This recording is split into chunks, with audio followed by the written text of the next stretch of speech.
আসসালামু আলাইকুম ওয়া রাহমাতুল্লাহি ওয়া বারাকাতুহু। আলহামদুলিল্লাহ ওয়াসসালাতু ওয়াসসালামু আলা রাসূলিল্লাহ ওয়া আলা আলিহি ওয়া সাহবিহি ওয়া মান ওয়ালা, আম্মা বা'দ। আউযু বিল্লাহি মিনাশ শাইতানির রাজীম। বিসমিল্লাহির রাহমানির রহিম। ফা'আলাম আন্নাহু লা ইলাহা ইল্লাল্লাহ ওয়াস্তাগফির লিযামবিকা ওয়াল মুমিনিনা ওয়াল মুমিনাত। সম্মানিত উপস্থিতি, সকলকে আমাদের প্রীতি শুভেচ্ছা জানাচ্ছি। আহলান ওয়া সাহলান মারহাবান বিকুম।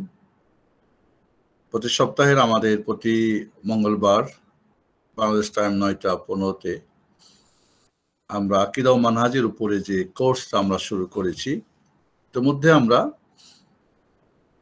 তাওহীদের অর্থ, শাব্দিক এবং পারিভাষিক, তাওহীদ কত প্রকার, তাওহীদের রুকন, তাওহীদের প্রয়োজনীয়তা, আমাদের তাওহীদের গুরুত্ব, তাৎপর্য, এর ফজিলত নিয়ে আমরা আলোচনা করেছি। তাওহীদের মূল যেটা জিনিস হচ্ছে শাহাদাতাইন। শাহাদাতাইন ইসলামের 5টি রুকনের প্রথম রুকন হচ্ছে কি? শাহাদাতাইন। আশহাদু আল্লা ইলাহা ইল্লাল্লাহ ওয়া আশহাদু আন্না মুহাম্মাদার রাসূলুল্লাহ। শাহাদাতাইন নিয়ে আমরা এখন কয়েকটি ক্লাস নেব ইনশাআল্লাহ। আজকে প্রথমত আমরা শাহাদার অর্থ জানব এবং এর মাকামাত এবং মারাতেব যে 4টি সেটা জানব। এরপরে আমরা লা ইলাহা ইল্লাল্লাহর অর্থ এবং এর শর্ত জানব। এরপরে লা ইলাহা ইল্লাল্লাহর যে দাবি সেটা আমরা আলোচনা করার চেষ্টা করব ইনশাআল্লাহ। পরের ক্লাসে আমরা ইনশাআল্লাহ দ্বিতীয় পাঠ আশহাদু আন্না মুহাম্মাদার রাসূলুল্লাহ অর্থ শর্ত এবং দাবি নিয়ে আলোচনা করব। যখনই আমরা বলছি আশহাদু আল্লা ইলাহা ইল্লাল্লাহ, আশহাদু আমি সাক্ষ্য দিচ্ছি, আল্লাহ ইলাহা যে লা ইলাহা নেই কোনো মাবুদ, হাক্কুন সত্য, ইল্লাল্লাহ আল্লাহ ব্যতীত।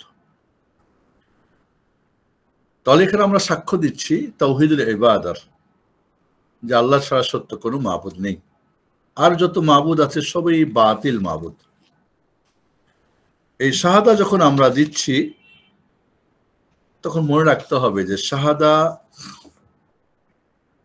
অবশ্যই শাহাদাতের জন্যে আমাদের আমাদের যেমন আমরা মুখ দিয়ে দিব, অন্তরে থাকবে, কাজে বাস্তবায়ন থাকবে, এবং এর দাবির পূরণে আমরা এই লা ইলাহা আশহাদু আল্লা ইলাহা ইল্লাল্লাহর যে দাবি, সেই পূরণটা আমরা সঠিকভাবে করার চেষ্টা করব ইনশাআল্লাহ। এই জন্যে আমাদের সত্যিকারের যে বিষয়টা আমাদের যে লা ইলাহা ইল্লাল্লাহ, যখন আমি শাহাদা দিচ্ছি, এখানে একটা কথা মনে রাখতে হবে যে শাহাদা সাক্ষ্য দেওয়াটা একবচন ফার্স্ট পারসন সিঙ্গুলার দিয়ে হয়। আশহাদু আমি সাক্ষ্য দিচ্ছি, নাশহাদু আমরা সাক্ষ্য দিচ্ছি, এটা বলার সুযোগ নেই। দেখবেন কিছু ইমাম খতিবরা জুমার দিনে খুতবাতুল হাজার সময় তারা বলে থাকেন নাশহাদু আল্লা ইলাহা ইল্লাল্লাহ ওয়া নাশহাদু আন্না মুহাম্মাদার রাসূলুল্লাহ। এটা পুরাটাই ভুল জিনিস। আর হাদিসেও কিন্তু ফার্স্ট পারসন প্লুরাল নাই, সেখানে সিঙ্গুলার আছে আশহাদু। যেন আমরা বলি ইয়াকা না'বুদু ওয়া ইয়াকা নাস্তাইন, না'বুদু আমরা ইবাদত করি, আবুদু আমি করি, ওখানে কিন্তু আমরা ফার্স্ট পারসন প্লুরাল বহুবচন ব্যবহার করি। নাস্তাইন একই অবস্থা, আমরা সকলেই সাহায্য প্রার্থনা করি। কিন্তু সাক্ষ্যর ক্ষেত্রে আপনি বলতে পারবেন না যে নাশহাদু আমরা সাক্ষ্য দিচ্ছি, অন্যর পক্ষ থেকে সাক্ষ্য দেওয়া যায় না। এই কথাটা আমাদের মাথায় রাখতে হবে যে অন্যর পক্ষ থেকে কখনোই সাক্ষ্য দেওয়া যায় না। অতএব বহুবচন ব্যবহার করার কোনো সুযোগ আমাদের নেই, বহুবচন ব্যবহার করার কোনো সুযোগ নেই। শাহিদাল্লাহু আন্নাহু লা ইলাহা ইল্লাহু ওয়া উলুল ইলমি কাইমান বিল কিসত লা ইলাহা ইল্লাহু ওয়াল আজিজুল হাকীম। আল্লাহর এই তাওহীদের শাহাদাত আল্লাহ নিজেই দিয়েছেন, ফেরেশতারা দিয়েছেন, উলুল ইলম যারা জ্ঞানী গুণী তারা দিয়েছেন। পৃথিবীর কেউ নাও দিলে আল্লাহর কোনো সমস্যা নেই। তবে প্রয়োজন আমার আপনার এই শাহাদাত। এজন্য যখন বহুবচনের যখন দেখেন সূরা মুনাফিক যদি আপনারা পড়েন, সূরা মুনাফিকে দেখবেন ওখানে বহুবচন ব্যবহার করছে মুনাফিকরা। ইযা জাআকাল মুনাফিকুনা ক্বালু নাশহাদু ইন্নাকা লারাসূলুল্লাহ। মুনাফিকরা এসে বলে, নাশহাদু, আমরা সাক্ষ্য দিচ্ছি নিশ্চয় আপনি আল্লাহর রাসূল। ওয়াল্লাহু ইয়াশহাদু ইন্নাকা লারাসূলুহু। আল্লাহ বলছেন, আল্লাহ সাক্ষ্য দিচ্ছেন যে হ্যাঁ অবশ্যই আপনি আল্লাহর রাসূল।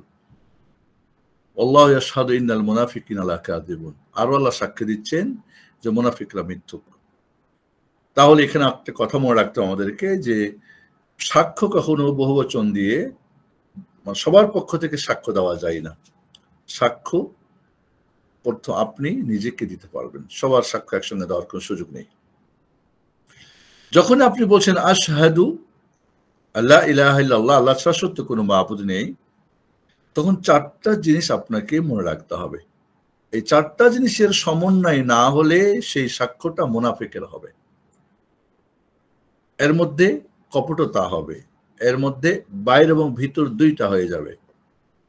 এক নম্বরে আপনি যখন বলছেন যে আল্লাহ ইলাহা ইল্লাল্লাহ সাক্ষ্য দিচ্ছেন, এর অর্থটা আপনাকে জানতে হবে। না জেনে আপনি সাক্ষ্য দিবেন, আমরা যেমন আজানে সাক্ষ্য দিই, আমরা বলি, একামাতে বলি, তাশাহুদে বলি, উজুর পরে বলি, কিন্তু অর্থ জানি না, তাহলে এই সাক্ষ্যটা প্রকৃত সাক্ষ্য দেওয়া হলো না। এটা শুধু আপনি মুখ দিয়ে বলেছেন কিন্তু অর্থ বুঝেন নাই। এই জন্য আপনাকে মনে রাখতে হবে যে শাহাদার প্রথম যে মাকাম, যেটা প্রথম মর্তবা, যেটা স্তর, আপনাকে অর্থ জানতে হবে। কি বললেন আপনি? আপনি না জেনে বুঝে সাক্ষ্য দিবেন। আমার দেশের কোর্ট কাছারিতে সাক্ষী পাওয়া যায় ভাড়াটিয়া, টাকা দিয়ে। কিছু লোক আছে ওরা কোর্ট কাছারিতে ঘুরে সাক্ষী দিয়ে টাকা নেয়, এটা নিয়ে তাদের সংসার চলে, এটাই তাদের ব্যবসা। এবং উকিলরা তাদের মিথ্যা কিভাবে সাক্ষ্য দিবে সেটা তারা শিখিয়ে দেওয়া হয়, মুখস্থ করা হয়, সেটাই কোর্টে গিয়ে তারা বলে। চিন্তা করতে পারেন তাহলে যে সাক্ষ্যটা দিচ্ছে, যে বিষয়ে হয়তো কোর্ট কাছারি সাক্ষ্য দেয় কোনো খুনের পক্ষে বিপক্ষে বা জুলুম বা যে কোনো জায়গা জমির কেস কাভার নিয়ে, তাকে জানতে হবে বিষয়টা। না জেনে বুঝে সাক্ষ্য দেওয়া যাবে না। তা আমরা যখন জানছি যে আল্লাহ ছাড়া সত্য কোনো মাবুদ নেই, এটা জেনে বুঝেই সাক্ষ্যটা দিতে হবে। নাম্বার 2, এই সাক্ষ্যটা আপনাকে উচ্চারণ করতে হবে, এলান করতে হবে, আপনাকে প্রকাশ করতে, মুখ দিয়ে বলতে হবে। মনে মনে রেখে দিবেন হবে না। একজন নন মুসলিম যদি বলে আমি মুসলিম হয়ে গেছি মনে মনে, আশহাদু আল্লা ইলাহা ইল্লাল্লাহ না বলে, তাহলে সে মুমিন হবে না, সে কাফিরই থেকে যাবে। তাহলে তাকে প্রকাশ করতে হবে। এমনকি বোবা হয় লিখে দিতে হবে, বোবা যদি হয় লিখে দিতে হবে। কেউ যদি না থাকে তাহলে একটা পদ কি বলে কাগজের মধ্যে লিখে রাখতে হবে, মেসেজ দিয়ে রাখতে হবে।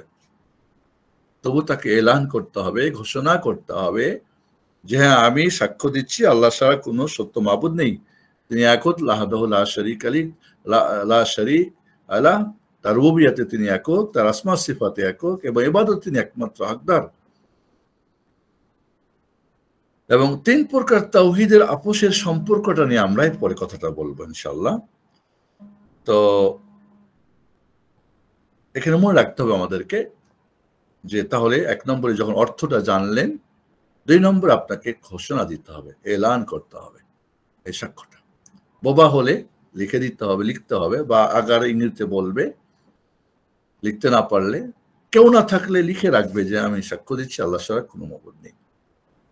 নাম্বার 3 যেটা, যে আপনি যে সাক্ষ্য দিলেন এই সাক্ষ্যর যে দাবি সেটা নিজের জীবনে বাস্তবায়ন করা, জরুরি করে নেওয়া। আপনি সাক্ষ্য দিচ্ছেন আল্লাহ ছাড়া কোনো সত্য মাবুদ নেই, তাহলে আপনাকে একমাত্র আল্লাহ সুবহানাহু ওয়া তাআলারই ইবাদত করতে হবে। এবং আল্লাহ ছাড়া যত বাতিল ইলাহ আছে, সেটা নফস হোক, টাকা পয়সা হোক, ধন দৌলত হোক, বিবি বাচ্চা হোক, বড় হুজুর হোক, নবী রাসূল, ফেরেশতা বা বুজুর্গানের দিন, জিন্দা মরা যারই আপনি ইবাদত করেন, সবার থেকে আপনাকে সবকিছুকে পরিহার করতে হবে। আপনার জীবনে তাওহীদকে পরিপূর্ণ বাস্তবায়ন করতে হবে এবং শিরককে সম্পূর্ণভাবে আপনার জীবন থেকে বিদায় করতে হবে। বড় শিরক, ছোট শিরক, গোপন শিরক এবং সব ধরনের পাপাচার, সব ধরনের অন্যায় বিদআত সব দূর করতে হবে। তাহলে আপনি যখন সাক্ষ্য দিচ্ছেন আল্লাহ ছাড়া সত্য কোনো মাবুদ নেই, এইটা আপনার জীবনে বাস্তবায়ন করতে হবে। আপনি শুধু বলবেন, জানলেন, মুখে বললেন, কিন্তু বাস্তবতায় আপনার বিপরীত, তাহলে এই সাক্ষ্যটা হবে কি? মুনাফিকের সাক্ষ্য। 4 নম্বরে, আপনি যেটা জেনেছেন আল্লাহ ছাড়া সত্য কোনো মাবুদ নেই, আপনি ঘোষণা দিয়েছেন, স্বীকৃতি দিয়েছেন, এবার আপনি যে আমল শুরু করেছেন, এক ইলাহুল হকের ইবাদত করেন, বান্দা আর কাউরি বান্দা না, এবং সমস্ত ইলাহে মাবুদকে অস্বীকার করেছেন, তাহলে আপনাকে এই যে আপনি কি করলেন, লা ইলাহা ইল্লাল্লাহ বললেন, এর দিকে মানুষকে দাওয়াত করা, অন্যকে এই দাওয়াত আপনার প্রতি জরুরি করে নেওয়া। আপনি তাহলে কি করবেন? অন্যকে এই শাহাদা শিখাবেন, অন্যকে পড়াবেন, অন্যকে আমল করাবেন। এই 4টা কাজ যদি হয়, আপনি অর্থ জানলেন, স্বীকার করলেন, নিজে এর দাবি পূরণ করলেন, এবং এই 3টা অন্যান্যদের কাছে আপনি ট্রান্সফার করলেন, অন্যকে অর্থ শিখালেন, অন্যকে স্বীকৃতি দেওয়ালেন, অন্যকে একমাত্র আল্লাহর ইবাদত করালেন, তখনই আপনার আশহাদু আল্লা ইলাহা ইল্লাল্লাহ আযানে, আশহাদু আল্লাহ আপনার ইকামতে, আশহাদু আল্লাহ উজুর পরে, আশহাদু আল্লা ইলাহা ইল্লাল্লাহ সালাতে, আপনার তাহিয়াততে, বা আশহাদু আল্লা ইলাহা ইল্লাল্লাহ বা শাহাদাতু আল্লা ইলাহা ইল্লাল্লাহ আপনার হজের ময়দানে বা দোয়াতে যেতে বলবেন, বা কালিমাতুশ শাহাদা, বা যেটা আপনি বলে কালিমাত তাওহীদ, কালিমাতুশ শাহাদা বলে থাকি আমরা, যদি এই ধরনের 5 কালেমার কোনো অস্তিত্ব নেই। তাহলে বন্ধুরা মনে রাখতে হবে, এই 4টা যদি না হয় একই সাথে, এই জন্য সাহাবায়ে কেরাম রাদিয়াল্লাহু তাআলা আনহুম যখন তারা পড়েছেন আশহাদু আল্লা ইলাহা ইল্লাল্লাহ ওয়া আশহাদু আন্না মুহাম্মাদার রাসূলুল্লাহ, সাথে সাথে ঘোষণা করেছেন, এবং অনেকেই ঘোষণা করতে গিয়ে মারপিটও খেয়েছেন। আপনারা যে জানেন যে আবু যার গিফার রাদিয়াল্লাহু আনহু বা অনেক সাহাবীরা এরকম, তাদেরকে রাসূল নিষেধ করার পরেও তারা এই দাবিটাকে পূরণ করার জন্য তারা ব্যতিব্যস্ত হয়ে আবেগে তারা বলে ফেলে, অনেক কিন্তু তাদের কষ্ট হয়েছে। আমরা এই 4টা মাকাম শাহাদার বা 4টা মারাতেব স্তর যদি আমরা পরিপূর্ণ না করি, তাহলে সাক্ষ্যটা হবে মুনাফিকের সাক্ষ্য, যাদের কথা আল্লাহ বলছেন আল্লাহু ইয়াশহাদু ইন্নাল মুনাফিকিনা লাকাযিবুন, মুনাফিকরা মিথ্যুক তাদের এই সাক্ষ্য দেওয়াতে। সুবহানাল্লাহ, যেন আমাদেরকে এই মুনাফিকদের অন্তর্ভুক্ত সাক্ষী দেওয়ার জন্য আল্লাহ না করেন। এখানে আমরা জিনিসটা এখন অর্থ জানলাম, আমরা শাহাদার 4টা মাকাম জানলাম। এখানে আগে আমাদের এটা বলা উচিত ছিল, কিন্তু এখানে আমি একটু এখানে একটু ব্রেক নিচ্ছি, আমরা স্কিপ করতেছি অন্য একটা জিনিস বোঝানোর জন্য। আকীদা কেন কঠিন আমাদের জন্য? আমরা আকীদা মানহাজ যখন আলোচনা করছি, আমাদের যারা অংশগ্রহণকারী কমে যাচ্ছে, এই আলোচনা পছন্দ করছে না। আমাদের দেশের 2টা খুব ভালো চলে, একটা হলো কি, আমাকে মাফ করবেন, আমাদের দেশে যদি আপনি ওষুধের দোকানে যান, জিজ্ঞেস করেন যে আজকে সারাদিনে সবচেয়ে কোন ওষুধটা বেশি বিক্রি হয়েছে, তাহলে দেখবেন যৌন দুর্বলতার ওষুধ বেশি বিক্রি হয়, যৌন সুশ্রুড়ির বাড়ানোর ট্যাবলেট বা শরবত বা যা কিছু বিক্রি হয় বেশি। আর আমাদের সমাজে ইসলামী ওয়াজ মাহফিলে সুশ্রুড়ি, যেটা ইসলামিক সুশ্রুড়ি বলি, সেটাও ভালো ওয়াজ চলে। এবং সুবহানাল্লাহ, আল্লাহ এবং রাসূলের নামে মিথ্যা বলাটাকে বেশ কিছু দলমত, বাতিল যত দলমত আছে, তারা কিন্তু এটাকে হালাল করে নিয়েছে। আমান আযলামু মিম্মান ইফতারা আলাল্লাহিল কাযিব, আল্লাহর প্রতি যে মিথ্যা বলে তার চেয়ে বড় জালিম কে? মান কাযিবা আলাইয়া মুতাআম্মিদান ফালিয়াতাবাওয়া মাকাদাহু মিনান নার।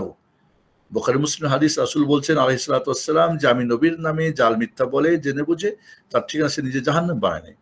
তো আল্লাহর নামে মিথ্যা বলা এবং রাসূলের নামে মিথ্যা বলার জন্য শিয়া রাফিজিরা ইসতিলাহ বানাইছে কি তাকিয়া বা তাকিয়া।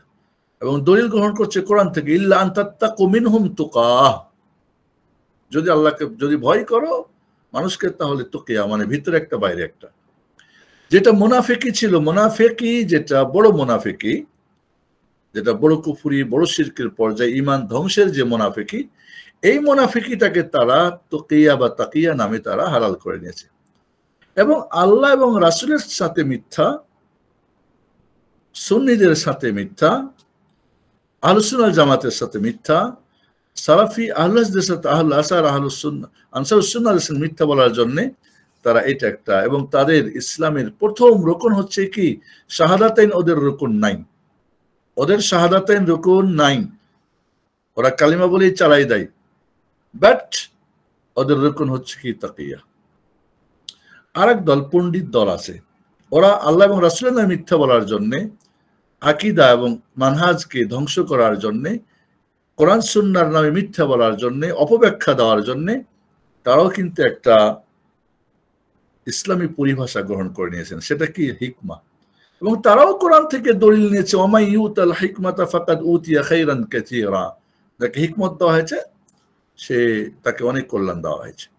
ওই হিকমাতের নামে তারা কোরআন সুন্নাহকে এবং মানুষের সাথে যখন যেমন তেমন হওয়াটাকে মনে করে, এবং আল্লাহ এবং রাসূলের নামে তারা মিথ্যা বলে। কোরআন সুন্নাহ অপব্যাখ্যা মানে কি, আল্লাহ এবং রাসূলের নামে মিথ্যা বলা। আর এক দল মিথ্যা বলাকে জায়েজ করেছেন ফাজাইলের নামে, ফজিলত। মক্কায় 1 ওয়াক্ত নামাজ পড়লে 1 লক্ষ নেকি হয়, তাদের জাল হাদিস হলো 49 কোটি। এই ধরনের বোনাসের নামে, ফজিলতের নামে জাল জয়ীফ হাদিস দিয়ে পড়ে দিয়েছে, এবং সবগুলো আল্লাহ এবং রাসূলের নামে, নাউযুবিল্লাহ। আরেক দল মিথ্যাকে হালাল করার জন্য তারা মানামাত, স্বপ্নকে নিয়ে এনেছেন। যারা সুফি তারা স্বপ্ন, মানামাত, কাশফ, ইলহাম, তারপরে আরো কিছু তারা পরিভাষা বানিয়ে কারামতকে নিজেদের মতো করে, কারামত নিজেরা দেখায়, যে কারামত দেখায় ইবলিস শয়তান। কারামত এটা আল্লাহর পক্ষ থেকে, কখন হবে, কার জন্য হবে, এটা আল্লাহ ভালো জানেন। কেউ যখন বলে কারামত দেখায়, তাহলে বুঝতে হবে ফাআলাম আন্নাহু শাইতান, সেই ইবলিস শয়তান। তাহলে এই যে মিথ্যা, বিশেষ করে আকীদা মানহাজের ক্ষেত্রে মিথ্যার যে পাহাড় গড়ে নেওয়া হয়েছে এবং আকীদা এবং মানহাজকে ধ্বংস করে দেওয়া হয়েছে। এজন্য প্রিয় ভাই বোনেরা, আকীদা আমাদের কঠিন লাগে, কারণ কি জানেন, ফাউন্ডেশন তো শুকনা হয়, ফাউন্ডেশন তো মাটির নিচে হয়। একটা ঘরে যখন ফাউন্ডেশন বানাবেন, নিচে কংক্রিট দিয়ে করতে হয়, ওপরে কিন্তু খোয়া দিলেও হয়, ঢালাই, ছাদের ঢালাই বা পিলারের ঢালাই অনেক সময় খোয়া দেওয়া হয়, কিন্তু নিচেরটা কিন্তু, বিশেষ করে বহুতলা ভবন যদি হয়, তখন আপনাকে ওখানে বাড়ির কি বলে সিমেন্ট ভালো পরিমাণে বেশি কংক্রিট দিয়ে ম্যানেজ কি বলে আপনার ইঞ্জিনিয়ার ডেকে ভালোভাবে সেটাকে যখন বেশ ঢালাই দেয়, বা গ্রেড বিম বা নিচের এগুলো, এটা যেহেতু অনেক টাকা খরচ হয়, অনেকে দেখেন ওই নিচের ভিত্তি দেওয়ার উপরে বানাতে পারে না, টাকা শেষ, এমনও দেখা যায়। দেখবেন অনেক গ্রামগঞ্জে বা শহরেও পড়ে আছে বাসা, এটা দেখা যায় না, এটা মাটির নিচে, এটা টনটনা ঠসঠসা, এর মধ্যে কোনো স্বাদ নেই, এর মধ্যে কিছু সুড়সুড়ি দিবেন তার সুযোগ নেই। দিবেন ওয়াজ করে একেবারে আবেগের ওয়াজ তুলে দিবেন, একেবারে পাঠাই দিবেন, রাস্তায় নামাই দিবেন, মিছিলে নামাই দিবেন, তার সুযোগ নেই এখানে। কাজে এই আলোচনাটা আমাদের কাছে ভারী লাগে, কষ্ট লাগে, এত বেশি মজা লাগে না, আনন্দ পাই না। আমরা শুধু কি মজার আলোচনা শুনতে চাই, সুশ্রুরির আলোচনা যেতে চাই। সস্তা জান্নাত, সস্তা জিহাদ, সস্তা ইসলামী হুকুমত, সস্তা আপনার সাফাত, সস্তা সস্তা সব সস্তা চাই, ব্যাস হুজুরে করে দিবেন, আমি পার হয়ে যাব। এই জন্যে আকীদার আলোচনা যেমন খুব কম হয়, কম শেখ মাশেখরা করেন, আর শোনারও লোকজন কম হয়। এছাড়া ইবলিস শয়তান সে ভালো করেই জানে, যদি আকীদা মানহাজ ঠিক হয়ে যায় একটা মানুষের, ওকে আর পথভ্রষ্ট করা সম্ভব না। এজন্য ইবলিস শয়তানও চাই না, যেমন মানুষ শয়তানও চাই না। মানুষ শয়তানও চাই না বাতিলরা আকীদা মানহাজ আমরা ঠিক করি, আপনাকে উল্টাপাল্টা বুঝাবে, উল্টাপাল্টা বলবে। যারা আকীদা মানহাজের কথা বলে তাদের ব্যাপারে আপনাকে উল্টাপাল্টা মন্তব্য করবে। এদের ব্যাপারে বিভিন্ন ধরনের বিরূপ ধারণা দিবে, মিথ্যা তাদেরকে অপবাদ দিবে, এই কাজগুলি তারা করবে। তাহলে মানুষ শয়তানও চাই না, ইবলিস শয়তানও চাই না, ওই আলোচনাটা আসলে আমাদের কাছে কঠিন হয় এই কথা। এছাড়া আরেকটা কথা মনে রাখতে হবে যে আমাদের যারা বাইরের শত্রু তারাও কিন্তু ভালো করে জানে, ঘরের শত্রুরা তো করছে, বাইরের শত্রু যারা ওরাও ভালো করে জানে যে আকীদা মানহাজের লোকগুলিকে কোনোভাবে কেনা যায় না, এদেরকে লোভ লালসা দেওয়া যায় না, এরা কাউরি কাছে হুজুর হুজুর চুমু চুমু চামচাগিরি করে না, এরা চামচাগিরি করতে পারে না, হু করতে পারে না, এরা কোরআন সুন্নাহর সাথে থাকে, আল্লাহকে রাজি রাখে, আল্লাহকে রাজি রাখিয়ে যতটুক মানুষ রাজি থাকে ভালো, না হলে নাই, কিন্তু ওরা মানুষকে রাজি রাখে, আল্লাহকে রাজি করে। একটা হাদিস মনে রাখবেন, রাসূলুল্লাহ সাল্লাল্লাহু আলাইহি ওয়াসাল্লাম বলছেন যে ব্যক্তি আল্লাহকে রাজি রাখার জন্যে তার প্রতি মানুষরা নারাজ হয়, রব্বুল আলামিন তো রাজি হবেন, ওদেরকেও তার প্রতি রাজি করিয়ে ছাড়বেন, আল্লাহ দায়িত্ব নেবেন। আর যারা মানুষকে রাজি রাখে খুশি করার জন্য আল্লাহকে নারাজ করেন, রব্বুল আলামিন তো তার প্রতি নারাজ হন, ওই লোকগুলিকে একদিন নারাজ করে ছাড়েন। আমার দেখবেন অনেক সময় যে 1 মিনিটে চাকরি চলে যায়, আমাদের কিছু দেখবেন যারা চামচাগিরি করে। তাহলে এই যে আমাদের, কারণ ওদের হাতের পুতুল তারা, উঠে বসে তাদের কথায় উঠে বসে।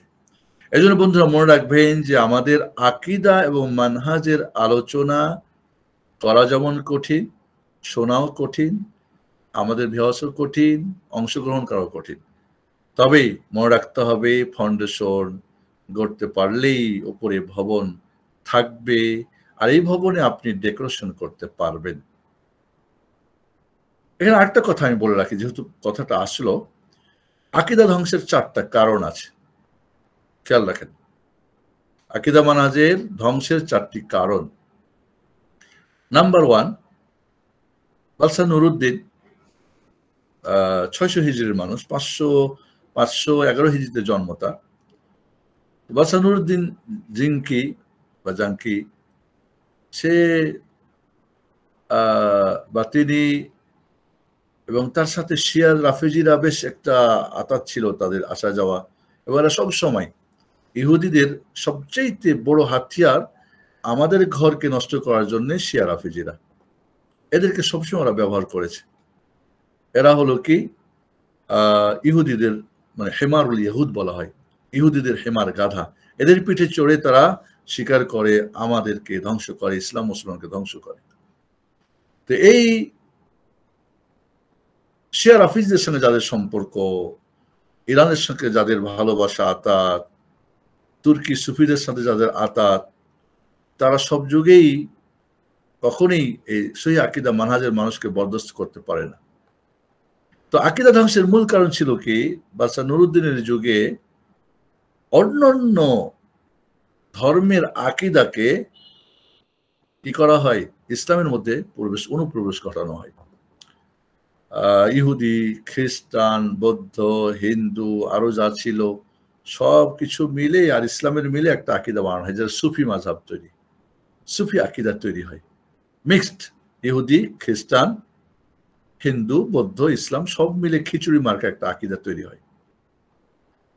আপনারা জানেন যে কাক নাচতে পারে না, এটা গল্প। কাক নাকি ময়ূরের নাচ শিখতে গেছিল। তো ময়ূর তো জানেন নাচের পাখির মধ্যে রানী, নাচের রানী হলো কে, ময়ূর। এখন কাক ময়ূরের নাচ শিখতে গিয়ে এই নাচটা কিন্তু ও শিখতে পারে না, বরং তার নিজের নাচটাই সে ভুলে যায়। মুসলিমরা হলো কি অন্যদের আকীদা শিখতে গিয়ে নিজেদের আকীদাই হারিয়ে ফেললো, এবং জানে ইহুদি খ্রিস্টানরা, বিধর্মীরা, আমাদের বিজাতীয় শত্রুরা ঘরের শত্রুদেরকে ব্যবহার করে আমাদের আকীদা মানহাজে কুঠার আঘাত করার ওরা সুন্দর একটা পলিসি, এবং আমাদের ঘরের লোক পেয়ে গেল ওরা, যার ফলে অন্যান্য আকীদার অনুপ্রবেশ ঘটার কারণে আমাদের অরিজিনাল আকীদাটা নষ্ট হয়ে গেল। 2 নম্বর কারণ, অজ্ঞতা, মূর্খতা। একটু আগে বলেছি যে আকীদা শিখার কোনো গুরুত্ব নেই। আকীদা রাখো, আকীদাতে এক ইখতিলাফ আছে, আগে আমরা এক হয়ে লই, একটা প্ল্যাটফর্মে লই, তারপরে আকীদা ফাকিদা। আকীদা এখন কথা বলা যাবে। আকীদা বললে বিভিন্ন মাযহাব দল আছে, আশারিয়া আছে, মাতুরিদি আছে, মুরজিয়া, শিয়া, রাফিজি, খারিজি, চিশতি, নকশবন্দি, বিভিন্ন আছে। এইগুলি ভেজাল সবগুলো এক জায়গায় হই। আমরা বৃহৎ স্বার্থে আমরা ঐক্য আগে ঐক্য গঠন করি। তাওহীদ ছাড়া ইত্তেহাদের কথা যারা ভাববে, আমি বলেছি তারা প্রতারক, তারা ধোঁকাবাজ। তাওহীদ ছাড়া ইত্তেহাদ হয় না। আকীদা ছাড়া, মানহাজ ছাড়া কখনোই একটা প্ল্যাটফর্মে একসাথে সঙ্গে থাকতে পারে না। পরে টান মারবে যার যার আকীদা মানহাজে।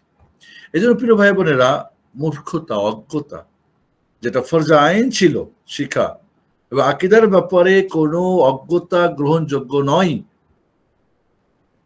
ফিকহের মাসলাটা তো আছে, হতে পারে একজন মনে করেন কাপড়ে হয়তো অপবিত্রতা ছিল, পেশাব লেগেছিল, উজু করে নামাজ পড়ে নিয়েছে, নামাজ তার হয়ে যাবে। একজন হয়তো কেবলা নির্ধারণ করতে গিয়ে ভুল করেছে, পশ্চিম পুরা উল্টো পূর্ব দিকে দাঁড়ায় গেছে, কিন্তু চিন্তা ভাবনা করছে, তাহলে তার নামাজ হয়ে যাবে, আবার রিপিট করতে হবে না। কিন্তু আপনি বলবেন যে ধর্ম যার যার, পর্ব সবার, এমন আকীদা আপনি পোষণ করবেন। আল্লাহ সর্বত্র বিরাজমান মনে করবেন, আল্লাহ নিরাকার, বা আল্লাহর কোনো অস্তিত্ব নেই, আকার নেই, বা আল্লাহর সিফাত নেই, তাহলে আপনার কি হবে বলেন? এই জন্য আকীদার ব্যাপারে আল জাহাল লা ইউকবাল, গ্রহণযোগ্য না। কাউকে যদি বলা হয় তোমার মাকে চিনি না, গ্রহণযোগ্য। কেউ যদি বলে যে আমার বাবাকে চিনি না, গ্রহণযোগ্য। সব তো অজানা, গ্রহণযোগ্য নয়। একজন পাইলট যদি বলে আমি বিমান চালাতে জানি না, ড্রাইভার বলে আমি গাড়ি চালাতে জানি না, একজন সৈনিক সে যুদ্ধ করতে চালাতে পারে না, মেশিন গান, এটি গ্রহণযোগ্য। মুফতি সাহেব তিনি কোরআন সুন্নাহকে ফতোয়া দিতে পারেন, গ্রহণযোগ্য। তাহলে মনে রাখতে হবে, অজ্ঞতা, মূর্খতা আমাদের আকীদা ধ্বংসের দ্বিতীয় কারণ। 3 নাম্বার, কিছু পণ্ডিত সাহেবরা আছেন যারা নিজেদের বিবেক, বুদ্ধি এবং তাদের ফিলোসফি, মান্তিক, যুক্তিবিদ্যা দিয়ে এই আকীদাকে জানানোর চেষ্টা করে। আসলে মূলত এটা ছিল ইসলাম এই আকীদাকে ধ্বংস করার জন্য। ফিলোসফিরা, আহলুল কালামরা, কালামবিদ যারা, বা যারা মান্তিকি, যুক্তিবিদ যারা, এরা বলছে এদের বিবেক বুদ্ধিতে যেটা মনে হয় সেটা। আমরা আগে বলেছি আপনাদের যে আকীদার মাসদার 2টি, আল কোরআন এবং বিশুদ্ধ হাদিস, সালাফে সালেহিনদের বুঝে। এরপরে সালাফদের ইজমার ব্যাপারে অনেকে একমত যে সালাফদের ইজমা হয় তাহলে সেটাও আকীদার মাসদার বা উৎস বা সোর্স হিসাবে গ্রহণযোগ্য। তাহলে বাইরের এই যে আপনি বিভিন্ন বিবেকবিদ বিভিন্ন ধরনের চিন্তা ভাবনা করে আকীদার কথা বলবে, এটা বাতিল। আকীদা বাতিল একটা মূল কারণ প্রিয় ভাই বোনেরা, এটা সাবধান আপনারা। এবং দেখবেন এখনো ওই গ্রুপের লোকরা ওইভাবেই কথাবার্তা বলে। 3 নম্বর, আযওক, যার যার রুচি, সুফিদের রুচি সুফিদের মতো, নকশবন্দি নকশার মতো, আশাইরা আশাইরের মতো, মাতুরিদি শিয়া রাফেজি, মুরজিয়া মুরজিয়ার মতো, যার যার রুচি দিয়ে কয় আল্লাহকে মনে হয় আমার অন্তরে আছে। কালবুল মোমিন আরশুর রহমান, মমিনের আর কালব হচ্ছে আল্লাহর আরশ, জাল হাদিস বানাই দিল। তারপরে বিভিন্ন ধরনের তাদের রুচি দিয়ে, তাদের চিন্তা বা তাদের মনের যে খায়েশ দিয়ে তারা একটা আকীদা রচনা করে বসে থাকে, একটা কিছু বলে থাকে এবং এগুলিকে ব্যাখ্যা করে থাকে। তাহলে এই 4টা মূল কারণ মনে রাখতে হবে এবং এই 4টা কারণ আমার থেকে দূর করতে হবে। অন্যান্য আকীদার সব মাইনাস করতে হবে, যত আছে ঢুকছে আগাছা কুগাছা সব দূর করতে হবে। 2 নম্বরে, অজ্ঞতা দূর করতে হবে, শিখতে হবে, ক্লাস করতে হবে, জানতে হবে, পড়তে হবে, জিজ্ঞেস করতে হবে। এবং 3, নিজের বিবেক বুদ্ধি বা হুজুর মুজুর বলবে না।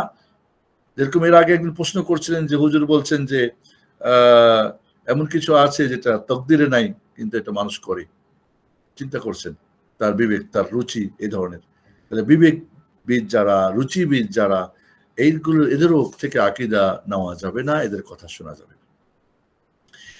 এই দুইটা বিষয় আপনাদের কাছে আমি বিশেষভাবে গুরুত্ব দিচ্ছি, যে আকীদা ধ্বংসের কারণ এবং আকীদা কেন আমাদের মজা লাগে না, কেন কষ্ট লাগে। ফাউন্ডেশন পড়তে, শিখতে, জানতে আমাদের ধীরে ধীরে কমে যায়। আমাকে সেদিনকে বলছিলেন যে আমাদের এখন অংশগ্রহণকারী কমে যাচ্ছে, হ্যাঁ করে যাচ্ছে, কারণ এখানে স্বাদ পাচ্ছে না। ফাউন্ডেশন না, আকীদা না, হ্যাঁ আমরা কোনো ফিকহি বিষয় নিয়ে বা যুগোপযোগী যে বুঝি, আবার একজন বলছে যুগোপযোগী মানে ফিকহুন নওয়াজিল আমরা বুঝি না। ফিকহুন নওয়াজিল মানে বর্তমান প্রেক্ষাপটে যে সমস্ত আসছে এটা আমরা বুঝি না। ফিকহুন নওয়াজিল বুঝেন, তাই তারা গণতন্ত্রের শহীদকে ইসলামের শহীদ বানাই দেন। বাহ। ফিকহুন নওয়াজিল বুঝেন, তাই তারা গণতন্ত্রের কুফরির বাদে ইসলাম দিন কায়েমের স্বপ্ন দেখেন। বাহ। তারা মানে এখন যুগোপযোগী বুঝতে পারলে, দিন নবায়নযোগ্য, তাহলে আপনি বড় ফাঁকি হয়ে গেলেন, আপনি মুফতিউল সাকালাইন হয়ে গেলেন, জিনিসানের মুফতি, এবং কি মুফতিউল মালাইকা হয়ে যেতে পারবেন, মুফতিউল আজম হয়ে যেতে পারবেন, মুফতিউল মিল্লা হয়ে যাবেন, মুফতিউল আজম হয়ে যাবেন।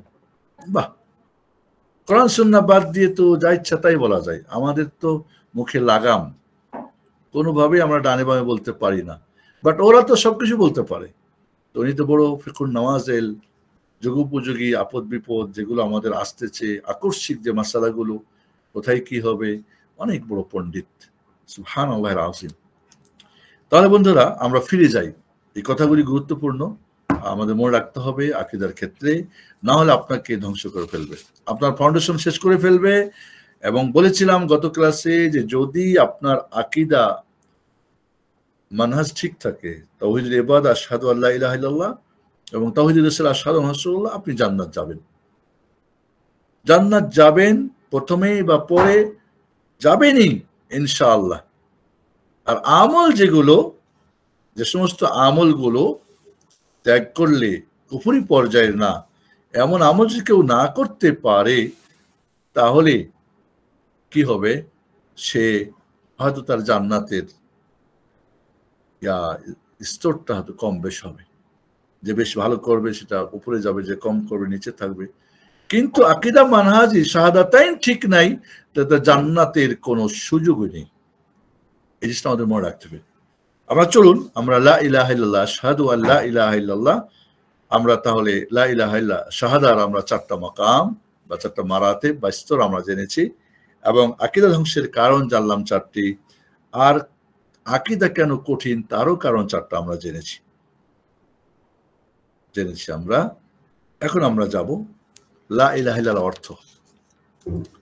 লা ইলাহা ইল্লাল্লাহর অর্থ আমরা এখানে মনে রাখতে হবে। লা ইলাহা ইল্লাল্লাহ এর ফজিলত আমরা গুরুত্ব আমরা পরে বলবো। এটা কালিমাতুত তাওহীদ, এটা কালিমাতুত তাইয়্যিবা, এটা কালিমাতুল ইখলাস, উরওয়াতুল ওসকা। এটাই হচ্ছে আমার তাওহীদের মূল কথা, লা ইলাহা ইল্লাল্লাহ। আমরা আজকে লা ইলাহা ইল্লাল্লাহর অর্থটা বলবো। সুবহানাল্লাহ, লা ইলাহা ইল্লাল্লাহর অর্থটাতেই বহুদল পথভ্রষ্ট হয়ে গেছে। লা ইলাহা ইল্লাল্লাহর অর্থ কি? লা ইলাহা হাক্কুন ইল্লাল্লাহ, আল্লাহ ছাড়া সত্য কোনো মাবুদ নেই। দেখুন আমাদের দেশের বইপত্রে লেখা থাকে কি আল্লাহ ছাড়া কোনো মাবুদ নেই। আল্লাহ ছাড়া কোনো মাবুদ নেই কথাটা কি সঠিক না মিথ্যা? মিথ্যা। আল্লাহ ছাড়া মাবুদ নেই মানে আল্লাহ ছাড়া কত মাবুদ রয়েছে। কেউ জিনের ইবাদত করে, কেউ ফেরেশতার করে, কেউ নবী, কেউ রসুল, কেউ বুজুর্গ, কেউ পীর, কেউ মরা, কেউ জিন্দা, কেউ গাছপালা, কেউ মূর্তি, কেউ পীর বুজুর্গ, অনেক কিছুর ইবাদত হয়। কেউ টাকা পয়সার, কেউ নফসের, কেউ সুখ আনন্দের, বহু ধরনের তারা কি করে, ইবাদত করে। তাহলে আল্লাহ ছাড়া মাবুদ নেই মানে আল্লাহ ছাড়া তো বহু মাবুদ, কেউ সূর্যের, কেউ চন্দ্রের, কেউ নক্ষত্রের। তাহলে এই কথা ঠিক না। এই জন্যে আরবি ব্যাকরণে লা এটা লাইনাফি জিন্স বলে, মানে সবকিছুকে জিন্স মানে একটা জাতকে কি করে দেয়, অস্বীকার করে দেয়, নাফি করে দেয়, নেগেটিভ করে দেয়। লা ইলাহা নেই কোনো মাবুদ, এই লা হারফে জিন্স বলে, লাইনাফি জিন্স বলে। এর দুটো জিনিস দরকার, একটা ইসিম আর একটা খাবার। তো ইলাহা এটা হচ্ছে তার ইসিম, খবরটা এখানে উজ্জ। এবং আরবি ব্যাকরণ আপনি আলফা ইবনে মালিক পড়েন, যেইখানে খবরটাকে আরবরা উজ্জ রাখলে কোনো সমস্যা নাই, বোঝা যায়, সেখানে উজ্জ করা যায়। যেমন এখানে লা ইলাহা ইল্লাল্লাহ, লা মা'বুদা হক, মানে ইলাহা মানে মা'বুদা, লা ইলাহা, ইলাহা মানে মা'বুদ, যার ইবাদত করা হয়, যার ইবাদত করা হয়, যার দাসত্ব করা হয়, যার গোলামি করা হয়, হাক্কুন সত্য, ইল্লাল্লাহ আল্লাহ ব্যতীত। তাহলে এটা হলো সঠিক অর্থ, যে আল্লাহ ছাড়া সত্য কোনো মাবুদ নেই। তাহলে লা ইলাহা, এই কালিমা তাইয়্যিবার দুইটা রকম। প্রথম পার্ট নাফি, সমস্ত ইলাহ বাতিলকে অস্বীকার করা, সমস্ত শিরককে অস্বীকার করা, সে জিন হোক, ফেরেশতা হোক, নবী হোক, রসুল হোক, গাছপালা, দেবদেবী যারই ইবাদত করা হোক, সমস্তকে অস্বীকার করে ইল্লাল্লাহ, এবং ইসবাত মানে আমি শুধু ইবাদতকে আল্লাহর জন্য সাব্যস্ত করলাম। লা মা'বুদা বিহাক্কিন ইল্লাল্লাহ, ওয়া লা মা'বুদ, লা ইলাহা, লা মা'বুদা ইস্তাহিকুল ইবাদা ইল্লাল্লাহ, ওয়া লা মা'বুদা মুস্তাহিকিন ইল্লাল্লাহ। তাহলে আপনি সবগুলো অর্থ একই দাঁড়ায়, লা মা'বুদা হাক্কুন ইল্লাল্লাহ, আল্লাহ ছাড়া সত্য কোনো মাবুদ নেই। এটাই হলো আহলুস সুন্নাহ ওয়াল জামাতের সহি আকীদা ও মানহাজের অর্থ। সুবহানাল্লাহ, এখানে চারটা দল পথভ্রষ্ট হয়ে গেছে, বা চার প্রকার মানুষ পথভ্রষ্ট হয়ে গেছে এই লা ইলাহার অর্থ। প্রথম দল যেটা ওয়াহদাতুল ওজুদের দল, এরা বলছে লা ইলাহা মানে লা মাওজুদা ইল্লাল্লাহ, এই যা কিছু ওজুদ বা যা কিছু অস্তিত্ব আছে সবই আল্লাহ, নাউজুবিল্লাহ। হুলুলিয়া, ইত্তেহাদিয়া, এরা বলছে সূর্যকে পূজা করলে আল্লাহকে আল্লাহ ইবাদত করা হলো, মূর্তির করলেও করা হলো, কুকুরের করলেও করা হলো, পীর বুজুর্গ যারই করুক, কারণ সবকিছুর মধ্যে আল্লাহ আছেন, নাউজুবিল্লাহ। এরা বলছে সব কিছুর মধ্যে আল্লাহ আছে, লা উজুদা ইল্লাল্লাহ, যা কিছু আল্লাহ ছাড়া, এই উজুদে যা কিছু আছে সবই আল্লাহ, নাউজুবিল্লাহ। এই জন্যে এই ফিরকা যেটা ইবনু আরবি, ইবনু সাবিঈন, ইবনুল ফারিক, হোসেন বিন হাল্লাজ, মনসুর হাল্লাজ, যেটাকে হোসেন বিন মনসুর হাল্লাজ, এদের আকীদা। হোসেন মনসুর হাল্লাজ বলছেন যায় না কি আল্লাহ কে মাবুদ, সব এক, সবকিছুর মধ্যে। এরা এই জন্য সুফিরা ওই কুকুরের গলা ধরে ঘুমায় রাত্রে, এরা সব জায়গাতে যায়। এখানে ধর্ম যার যার, পর্ব সবার। এই ধরনের আকীদা থেকে এই ধরনের কথাগুলো আসছে। তাহলে আল্লাহকে সবকিছুর মধ্যে বিরাজমান মনে করা, আল্লাহ সর্বত্র বিরাজমান মনে করা কোত্থেকে আসছে? এই সবকিছুর মধ্যে আল্লাহ, এটা একটা বাতিল আকীদা। এবং দেখেন কালিমাতু তাওহীদে কালিমাতু শিরক বানানো দেওয়া হলো, যেই কালিমাটা ছিল তাওহীদের বাণী সেটাকে শিরকের করে দেওয়া হলো, নাউজুবিল্লাহ। আরেকটা দল হলো এবং তারা বলছে যে লা ফারকা বাইনাল খালিক ওয়াল মাখলুক, খালেক মাখলুকের মধ্যে পার্থক্য নাই, যে খালেক মাখলুককে পার্থক্য করবে সে মুশরিক হয়ে যাবে, নাউজুবিল্লাহ। মানে দুই মানলো, এক মানলো না। এই জন্য ফানাফিল্লার যে আকীদা কোত্থেকে আসছে বলে, যে আল্লাহর মধ্যে সব ফানা হয়ে যাবে, আল্লাহর মধ্যে জিবরিল, মুহাম্মদ, পীর, মুরিদ বা সবাই মিলে কি ফানা হয়ে যাবে, মানে মিশে যাবে। যেমন ধরেন একটা পানির গ্লাসে যদি আপনি চিনি দিয়ে দেন, চিনিটা গুলি সমস্ত পানির মধ্যে মিশে যায়, বা একটু রং দিয়ে দেন, সমস্ত পানিটা রং হয়ে যায়, ঠিক এইভাবে সব মিশে গেছে, কোনো পার্থক্য নেই। যে আল্লাহ খালেক ও মাখলুক পার্থক্য করবে সে মুশরিক হয়ে যাবে, নাউজুবিল্লাহ। তাদের আকীদা এটা, মানে তাদের শিরকটা হয়ে গেল তাওহীদটা হলো শিরক, আস্তাগফিরুল্লাহ আল্লাযী লা ইলাহা ইল্লাল্লাহ। এবং এর বিরাট একটা দল সুফিদের মধ্যে, বা ওয়াহদাতুল ওজুদ, বা যারা হুলুলিয়া আকীদা পোষণ করে, তাদের এটা মত। দ্বিতীয় মত হলো যেটা আহলুল কালাম, যেটা ফিলোসফি, যারা মান্তিকি, তর্কবিদ, যারা তর্কবিদ, যারা, এরা বলতেছে লা ইলাহা মানে লা কাদিরা ইল্লাল্লাহ, এই সবকিছুর, লা খালিকা ইল্লাল্লাহ ওয়া লা রাজিকা ইল্লাল্লাহ, এই সবকিছুকে করতে কাদের মানে শক্তিশালী, ক্ষমতাবান, আল্লাহ ছাড়া কেউ নেই, আল্লাহ ছাড়া কেউ সৃষ্টিকর্তা নেই, আল্লাহ ছাড়া আল্লাহ রিজিক দাতা, আল্লাহ ছাড়া কেউ নেই। তাহলে এটাই যদি হয় তাহলে মক্কার মুশরিকরা লা ইলাহা ইল্লাল্লাহ পড়তে কেন অস্বীকার করেছিল?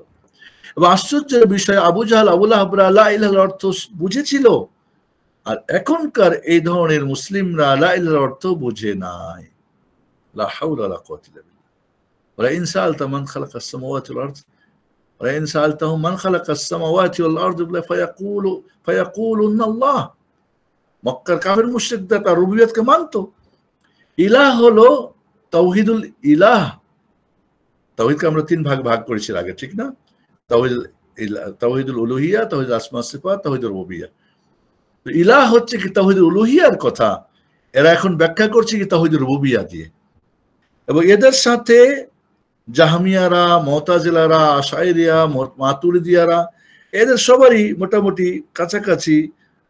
মাতুরিদিয়া, আশআরিয়াদের আকীদা এরকমই যে কি করে তারা ইলাহকে, উলুহিয়াতকে রুবুবিয়্যাত দিয়ে কি করা ব্যাখ্যা করা। আল্লাহ কাদের কোনো সন্দেহ নেই, কাদির। আল্লাহ খালিক কোনো সন্দেহ নেই, আল্লাহ রাজিক কোনো সন্দেহ নেই। তবে ইলাহর অর্থ হচ্ছে কি খালিক বা কাদের বা রাজিক, এটা উলুহিয়াতকে অস্বীকার করা। এবং রুবুবিয়্যাত তো কাফের মুশরিকরা মক্কার স্বীকার করত। তাহলে কেন তাদের সাথে রাসূল সাল্লাল্লাহু আলাইহি ওয়াসাল্লামের সাহাবায়ে কেরামদের যুদ্ধ বিগ্রহ, কেন জিহাদ শুরু হলো? কারণ তাওহীদুল উলুহিয়াত তারা মানত না। তারা আসমা সিফাতও মানত, যদিও কিছু শিরক করত। তারা রুবুবিয়্যাতকে মানত, স্বীকার করত তারা আসমান জমিন সৃষ্টি করছেন আল্লাহ, উভয়ের মাঝে আল্লাহ ইত্যাদি তারা মনে তারা বিশ্বাস করত। তাহলে এই যে তাওহীদুল উলুহিয়াকে তাওহীদুল রুবুবিয়্যাতে অনুবাদ করা, এটা কি একটা বড় বাতিল। লা ইলাহা ইল্লাল্লাহ কালিমাতুত তাওহীদকে, উলুহিয়ার কালিমাতুত তাওহীদ কালিমাকে সে রুবুবিয়্যার কালিমা বানায় দেয়, এটা একটা কি ষড়যন্ত্র। আরেকটা দল আছে, 4 নম্বর দল, হাকিমিয়া যারা। তাহলে 2 নম্বর ছিল যারা ফিলোসফি, যারা আহলুল কালাম বা আহলুল মান্তিক, এদের সাথে জাহমিয়া, মুতাজিলা, আশআরিয়া, মাতুরিদিয়া, এরাও এর সাথে মিক্সড আর কি। আরেকটা, আর এটাও বলে লা ইলাহা লা রাব্বা ইল্লাল্লাহ, তো রব তো আছে, তাওহীদুর রুবুবিয়্যাহ আছে। তাওহীদুর রুবুবিয়্যাহ কেন উলুহিয়াকে রুবুবিয়্যাত দ্বারা তারা পরিবর্তন করে? কারণ তারা এখানেই তারা যত শিরিক করে, যাতে করে এই শিরিকগুলিকে মানুষ শিরিক না মনে করে। কেন আজ মাজার পূজা চলে, কেন আজ পীর পূজা চলে, কেন এগুলি চলে? কারণ এখানেই তাওহীদুল উলুহিয়াকে রুবুবিয়্যাতে ব্যাখ্যা করে দিয়েছে তারা। 4 নম্বর হাকিমিয়া। এর আগে বলছিলাম যে একটা দল তাওহীদকে 4 ভাগ করে, কয় তোমাদের ওস্তাজিরা তাওহীদুল হাকিমিয়াকে অস্বীকার করে। সালাফি শেখরা নাকি তাওহীদুল হাকিমিয়া কোথায় পেলেন? তাওহীদুল হাকিমিয়া তো রুবুবিয়্যার অন্তর্ভুক্ত। লা ইলাহা মানে লা হাকিমা ইল্লাল্লাহ, আল্লাহ ছাড়া কোনো বিধানদাতা নেই। ইলাহকে তারা হাকিম বলে অনুবাদ করছে, কারণ রাষ্ট্র ক্ষমতায় যেতে হবে। এবং তারা পণ্ডিতজি, এবং এই নিয়ে তারা পুরো কোরআনের তাফসীর, শুধু হাকিমিনা তাফসীর লিখেছেন। এই নিয়ে তাদের সমস্ত চিন্তা ভাবনা, যোগ্যতা, তাদের টাকা পয়সা, নোট ভোট সব এখানে তারা শ্রম দিচ্ছে। লা ইলাহা, ইলাহার একটা গুণ হল কি হাকিম, যিনি মাবুদ, তার একটা গুণ, তার একটা কাজ হাকিম, বিধানদাতা তিনি। তাহলে যদি আমরা ইলাহকে মেনে নিই, তাহলে আমাদের হাকিম মেনে চলে আসবে, আমাদের রুবুবিয়্যাত চলে আসবে, কাদের, খালেক, রাজিক সবই চলে আসবে এখানে। কিন্তু আপনি রুবুবিয়্যাতকে মেনে নিয়ে উলুহিয়াতকে আপনি বিলুপ্ত করে দিবেন, এটাই তো ছিল মক্কার কাফের মুশরিকদের কাজ। আজাল আলিহাতা ইলাহা ওয়াহিদা, বিভিন্ন ইলাহকে একটা ইলাহ বানিয়েছে মোহাম্মদ। আজাবান, কি মোহাম্মদ আশ্চর্য, 360টা মূর্তি বাদ দিয়ে নাকি এক আল্লাহকে রাখতে হবে। রাসূলুল্লাহ সাল্লাল্লাহু আলাইহি ওয়াসাল্লাম বলেন, ইয়া আইয়ুহান নাস কুলু লা ইলাহা ইল্লা তুফলিহু, তোমরা বলো আল্লাহ ছাড়া সত্য কোনো মাবুদ নেই। এটা বুঝেছিল এই অর্থটা আবু জাহল, আবু লাহাবরা, উতবা, শাইবারা। কিন্তু বর্তমান যুগের ও মানুষ এই তাওহীদটাকে বুঝে নাই, এবং এটাকে একটা পণ্ডিতজিরা বিকৃত করে দিয়েছে, মানুষকে উল্টা বুঝিয়ে দিয়েছে। নাউযুবিল্লাহ। আল্লাহ তো ইলাহ, কোনো সন্দেহ নেই। আল্লাহ তো হাকিম, কোনো সন্দেহ নেই। ইল হুকমু ইল্লা লিল্লাহ। কিন্তু ইলাহ মানে হাকিম, ডাল মে কুছ কালা হ্যায়, উদ্দেশ্য আসলে আরেকটা। আর সেই হুকুমতটা কার হুকুমত হবে? কার হুকুমত? নিজের চিন্তা, চেতনা, ভাবনার হুকুমত হবে। আল্লাহর যে হুকুমত, যেটা উলুহিয়াতের আল্লাহর, কারণ তাওহীদের মূল হচ্ছে কি একমাত্র আল্লাহ, তাওহীদের উলুহিয়াতেই মূল। এবং এই জন্যেই সমস্ত বাতিল কাফের মুশরিকের সঙ্গে নবী রাসূলদের যুদ্ধ হয়েছে তাওহীদের উলুহিয়া নিয়ে, আসমা সিফাত রুবিয়া না। তাহলে এটাই আসল জায়গাটা যদি কি করে দেওয়া যায়, নষ্ট করে দেওয়া যায়, তাহলেই ব্যাস। এই জন্যে সংস্কার করতে হবে কি সমাজ, সংস্কার করতে হবে কি হুকুমাত, আর হুকুমাত সংস্কার করতে গেলে তাওহীদ হাকিমিয়া প্রয়োজন, ইত্যাদি। এবং এই হুকম ইল্লা লিল্লাহ দিয়েই কিন্তু খারেজিরা ফতোয়া দিয়েছিল আলী রাদিয়াল্লাহু তাআলা কাফের বলেছিল। আলী রাদিয়াল্লাহু সাহাবা ইকরামদেরকে, মুআবিয়া রাদিয়াল্লাহু আনহুকে, আমর ইবনে আসকে, মুসা এদেরকে খারেজিরা কাফের বলেছিল ইল হুকম ইল্লা লিল্লাহ আয়াত দিয়ে। আজও এই আয়াত পড়ে সবাইকে তাগুত বানিয়ে আর কাফের বানিয়ে দিয়ে ছেড়ে দেওয়া হচ্ছে। কারণ কুল্লু শাইইন ইয়ারজু ইলা আসলি, সবকিছু আসলে ফিরে যাবে, এটাই হলো নিয়ম। এই জন্য বন্ধুরা, আরেকটা দল বলতেছে না লা ইলাহা ইল্লাল্লাহ মানে কি, শিয়াদের কিছুদের অর্থ হলো লা ইমামা ইল্লাল্লাহ, আল্লাহ ছাড়া কোনো ইমাম নেই, মানে আল্লাহরও ইমাম বানাই। একদল আছে না যে আমার নেতা, তোমার নেতা, বিশ্ব নেতা মোহাম্মদ মুস্তফা। আমি একজনকে জিজ্ঞেস করলাম রাসূল নেতা না রাসূল? রাসূল তো হলেন মুহাম্মদ সাল্লাল্লাহু আলাইহি ওয়াসাল্লাম, তো রাসূল এবং তিনি তো নবী, তো নেতার উপরে না নিচে তার মর্যাদা? নেতার আরবি কি? হ্যাঁ, মাতবু। তাহলে রাসূল সাল্লাল্লাহু আলাইহি ওয়াসাল্লামকে নেতা বানাই ফেলতেছে, শিয়ারা আল্লাহকে ইমাম বানাই ফেলছে, কারণ তাদের ইমামতকে ঠিক রাখার জন্য। চিন্তা করতে পারছেন, লা ইলাহা ইল্লাল্লাহ, লা ইমামা ইল্লাল্লাহ, আল্লাহ ছাড়া কোনো ইমাম নেই, আল্লাহ ইমাম, এবং তারই পক্ষ থেকে আলী ইমাম, তারপরে হাসান হোসাইন, এরপরে তাদের সব মিলে রাদিয়াল্লাহু আনহু ওয়ারদাহান। এইভাবে ইমামাতকে আমরা এর আগে বলেছিলাম যে বাতিল দিন কায়েমের 7টা বাতিল তরিকা পৃথিবী জুড়ে কাজ করতেছে, এবং আমাদের সবাই তারা আমাদেরকে দোষারোপ করছে, এবং আমরাই না কিছু করছি না, আমরাই নাকি ফাউন্ডেশন করছি না। আমরা একজনে বাড়ে 7 জনে ভাঙে, এই ভবন তৈরি হবে কেমনে বলেন? দোষটা নাকি আমাদেরই। সুবহানাল্লাহ, এত বড় মিথ্যা, এত বড় অপবাদ তারা দিয়ে যাচ্ছে। আর একটা দল বলতেছে তাওহীদ লা ইলাহা ইল্লাল্লাহ মানে কি, কিছুইতে কিছু না, যা কিছু আল্লাহ তো হয়। এমন একটা দল আছে কিন্তু, দেখবেন লা ইলাহা ইল্লাল্লাহ পড়বে আর বলবে কিছুইতে কিছু না, যা কিছু হয় সব আল্লাহ হয়, আল্লাহ সব কিছু করে, লা ইলাহা ইল্লাল্লাহ। এইভাবে তাহলে আমরা জানতে পারলাম যে লা ইলাহা ইল্লাল্লাহ, ইলাহ এখানে ইসিম লার, আর খবরটা কি হক। লা ইলাহা, ইলাহ মানে মাবুদ, যার ইবাদত করা হয়, দাসত্ব করা হয়, গোলামি করা হয়, ইল্লাল্লাহ হাক্কুন, এখানে হাক্কুন শব্দটা উজ্জ্ব রয়েছে। এবং আরবি গ্রামারে আপনি ইবনু মালিকের আলফিয়া পড়বেন, দেখবেন আরবি গ্রামারে যেখানে আইনাফিজেন্সের খবরটাকে উজ্জ্ব রাখলে কোনো সমস্যা নেই অর্থ বুঝতে, ঠিক আছে, তাহলে সে উজ্জ্ব করা যায়। এটা আরবদের আরবি ভাষার একটা কি নিয়ম। অতএব এখানে অবশ্যই একটা খবর লাগবে, আর খবরটাই হাক্কুন বা বিহাক্কিন বা ইস্তাহিক্কু ফিল দিয়ে বা মুস্তাহিক্কুন মফি দিয়ে, কি বলে ফাইল দিয়ে, যেটা আপনি ফাইল দিয়ে একই অর্থ দাঁড়াবে।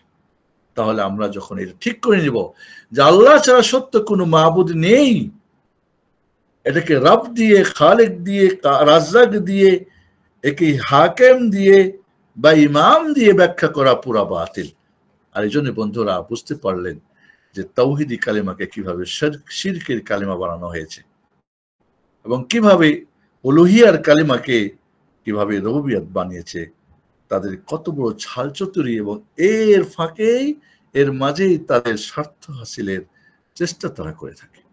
এবং এই জিনিসটা আমাদের বোঝাতে হবে, আমাদের সন্তানদেরকে, আমাদের পরিবারকে, আমাদের সমাজকে, আমাদের জনগণকে বোঝাতে হবে, জনগণকে বোঝাতে হবে। এই জন্যে মনে রাখতে হবে এই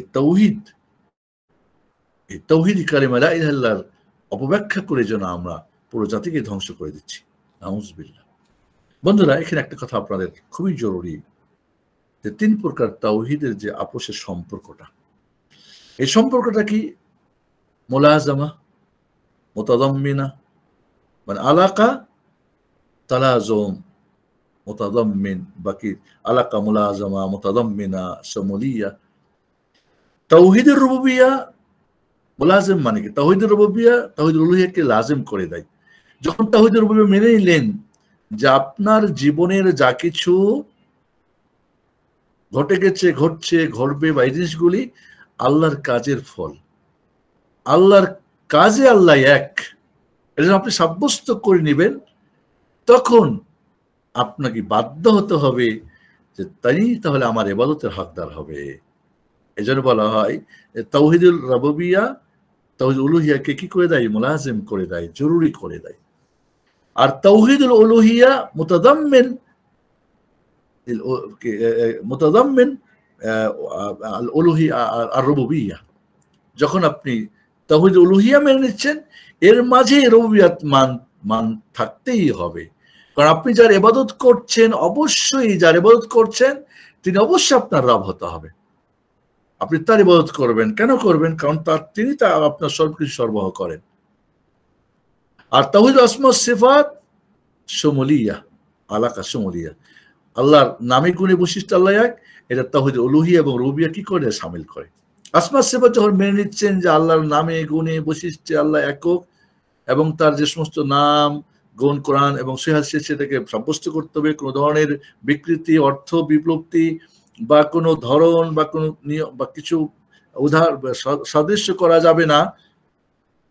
এই যে আপনি মেনে নিচ্ছেন যখন, এবং যেগুলি অস্বীকার করা হয়েছে সেগুলিকে অস্বীকার করা, এটা যখন মেনে নিচ্ছেন, তো যেই রব্বুল আলামিন সমস্ত গুণে গুণান্বিত পরিপূর্ণ, হ্যাঁ, সেই রব্বুল আলামিন অবশ্যই তিনি রব, তিনিই রব, তিনিই ইবাদতের হকদার। তাহলে তাওহীদুল উলুহিয়্যাহ আসমা সিফা একই, ও রুবুবিয়্যাহ তাওহীদুল উলুহিয়্যাহকে কি জরুরি করে ফেলে, মানতে কি করে? অবশ্যই করে ফেলে। আর তাওহীদুল উলুহিয়্যাহর মাঝে তাওহীদুল রুবুবিয়্যাহ এসে যায়, আর তাওহীদ আসমা সিফা দুইটাকে কি করে? শামিল করে নেয়।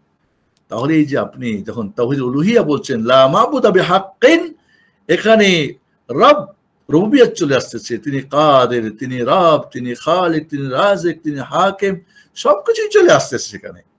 তাহলে আমরা যখন উলুহিয়াতকে মানছি তখন রুবুবিয়্যাহ আসমা সিফাত বিষয়টা চলে আসতেছে। কিন্তু আমরা এটাকে যখন রুবুবিয়্যাতকে নিয়ে নিচ্ছি আমরা, তখন কিন্তু রুবুবিয়্যাত কিন্তু হয়তো উলুহিয়াতকে মুতাজাম্মিন হলেও আমাদের আসমা সিফাতকে হয়তো নিচ্ছে না। আর এইভাবে এখানে একটা সূক্ষ্ম মারপ্যাঁচ দেওয়া রয়েছে। এর ওস্তাদকে জানেন? আপনি জানেন যে পৃথিবীতে সবচেয়ে জ্ঞানীগুণী এখন পণ্ডিতজি কারা? সবচেয়ে পণ্ডিত ইবলিস শয়তান। ইবলিস শয়তানের পরে সবচেয়ে বড় পণ্ডিত হলো ইহুদিরা। আপনি যদি আমেরিকায় চলে যান, যারা ইউরোপে আমেরিকা আছেন ভালো জানবেন আমার চাইতে, আপনি আমেরিকায় যান, দেখেন তো ইউনিভার্সিটির গুলির, যে ধরেন 300টা ইউনিভার্সিটি, এখানে বড় বড় পদগুলি কারা আছে?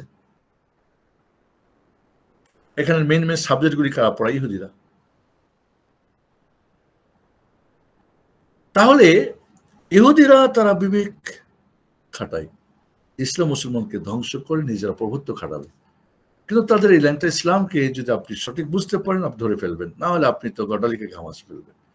তাহলে বন্ধুরা আজকে, এবং তাদের শিষ্য যারা, তাদেরকে দিয়ে তারা আমাদের কি করতেছে? আমাদের ধ্বংসলীলা ঘটাচ্ছে।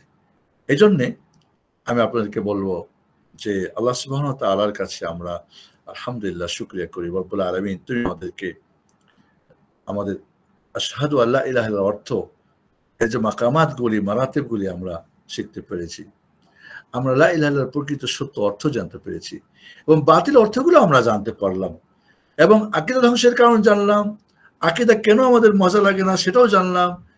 আমরা বিশেষ করে সেই আকীদা মানহাজের উপরে আছি আলহামদুলিল্লাহ। সাধারণ একজন মানুষ, ডাক্তার একজন, ইঞ্জিনিয়ার একজন হোম মেকার, একজন বোন, হ্যাঁ, একজন ইংলিশ মিডিয়ামের কি বলে স্টুডেন্ট, একজন হয়তো বিজনেস করে, আমাদের সাথে যাদের সম্পর্ক রয়েছে আলহামদুলিল্লাহ, সেই আকীদা মানহাজের বইগুলি পড়েন, আমাদের সালাফদের যে সমস্ত বই সালাফে আকীদা মানহাজে লিখা হয়েছে, শেখ বিন বাজ রাহিমাহুল্লাহ, শেখ ইবনে উসাইমিন রাহিমাহুল্লাহ, শেখ সালেহ ফাওজান হাফেজাহুল্লাহ, আমাদের যত শেখ আলবানী রাহিমাহুল্লাহ, যত এই যে আগের যারা আমাদের আইম্মায়ে কেরাম, পরবর্তীতে ইবনে তাইমিয়া রাহিমাহুল্লাহ, ইবনে কাইয়িম রাহিমাহুল্লাহ, এবং এই যে আমাদের ধারাবাহিকতা, যে এটা আমাদের আজকে অবিচ্ছিন্ন রয়েছে, আমরা ছিন্ন করতে চাই না। কারণ এই রশিটা কেটে দিলে আপনাকে বিচ্ছিন্ন করে পথভ্রষ্ট করবে এবং চিরতরে জাহান্নামী বানায় দিবে। এটাই কিন্তু তারা চাচ্ছে। এই জন্যে আমরা সে আকীদা, সঠিক আকীদা মানহাজকে বোঝার জন্যে এটা অত্যন্ত গুরুত্বপূর্ণ পার্ট যে শাহাদা কি, লা ইলাহার অর্থ কি। আমরা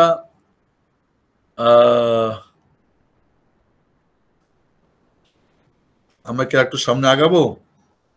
এই পর্যন্ত রাখবো, প্রশ্ন উত্তর আছে। জি স্যার, প্রশ্ন উত্তর আছে স্যার, আপনি আগাতে পারেন আরো কিছুক্ষণ স্যার, সমস্যা নেই। ওকে, আমরা লা ইলাহা ইল্লাল্লাহর শর্তগুলি হয়তো সংক্ষেপে বলে আজকে আমরা প্রশ্ন উত্তরে যাব। এরপরে ক্লাসে হয়তো আমরা লা ইলাহা ইল্লাল্লাহর যে 10টা দাবি আছে এবং মুহাম্মদ, আশহাদু আন্না মুহাম্মাদ রাসূলুল্লাহ, এটার অর্থ কি, এর শর্তগুলো কি, এর দাবিগুলি কি, সেটা আমরা আলোচনা করব ইনশাআল্লাহ। তো আমরা এখন যদি লা ইলাহা ইল্লাল্লাহর যে শর্তগুলো আমরা জানি, এই শর্তগুলো আমাদের জানা দরকার। এরা বলে কিসের শর্ত? লা ইলাহা পড়লেই হয়ে গেল না, আপনাকে অবশ্যই লা ইলাহার শর্তগুলি জানতে হবে। এই যে 8টা শর্ত আছে, এই শর্তগুলি যদি আপনি না পূর্ণ করেন তাহলে হবে না। আপনি শর্ত করলেন আপনার কর্মচারীর সাথে, এই কাজগুলি এত ঘন্টা এইভাবে করতে হবে, তুমি এত বেতন ভাতা পাবে। যদি না করে আপনি বেতন ভাতা দিবেন, তাকে আদর করবেন, ভালোবাসবেন, তার পদ বাড়িয়ে দিবেন, খুব সম্ভব না। আরবি একটা কথা আছে, যে শর্ত চলে যায়, যে কারণে শর্ত সেটা চলে যাবে। আপনি আপনার ছেলেকে বললেন যে তুমি যদি ভালো রেজাল্ট করো আমি তোমাকে নিয়ে গিয়ে উমরা করে নিয়ে আসবো। এখন আপনার ছেলে ভালো রেজাল্ট না করে বললো, বাবা তুমি আমাকে উমরাটা যে বলেছিলে উমরা করাবে। আপনি বললেন, বাবা আমার শর্ত যে তুমি পূরণ করে নাই, তাহলে আমি তোমারটা পূরণ করি কেমনে?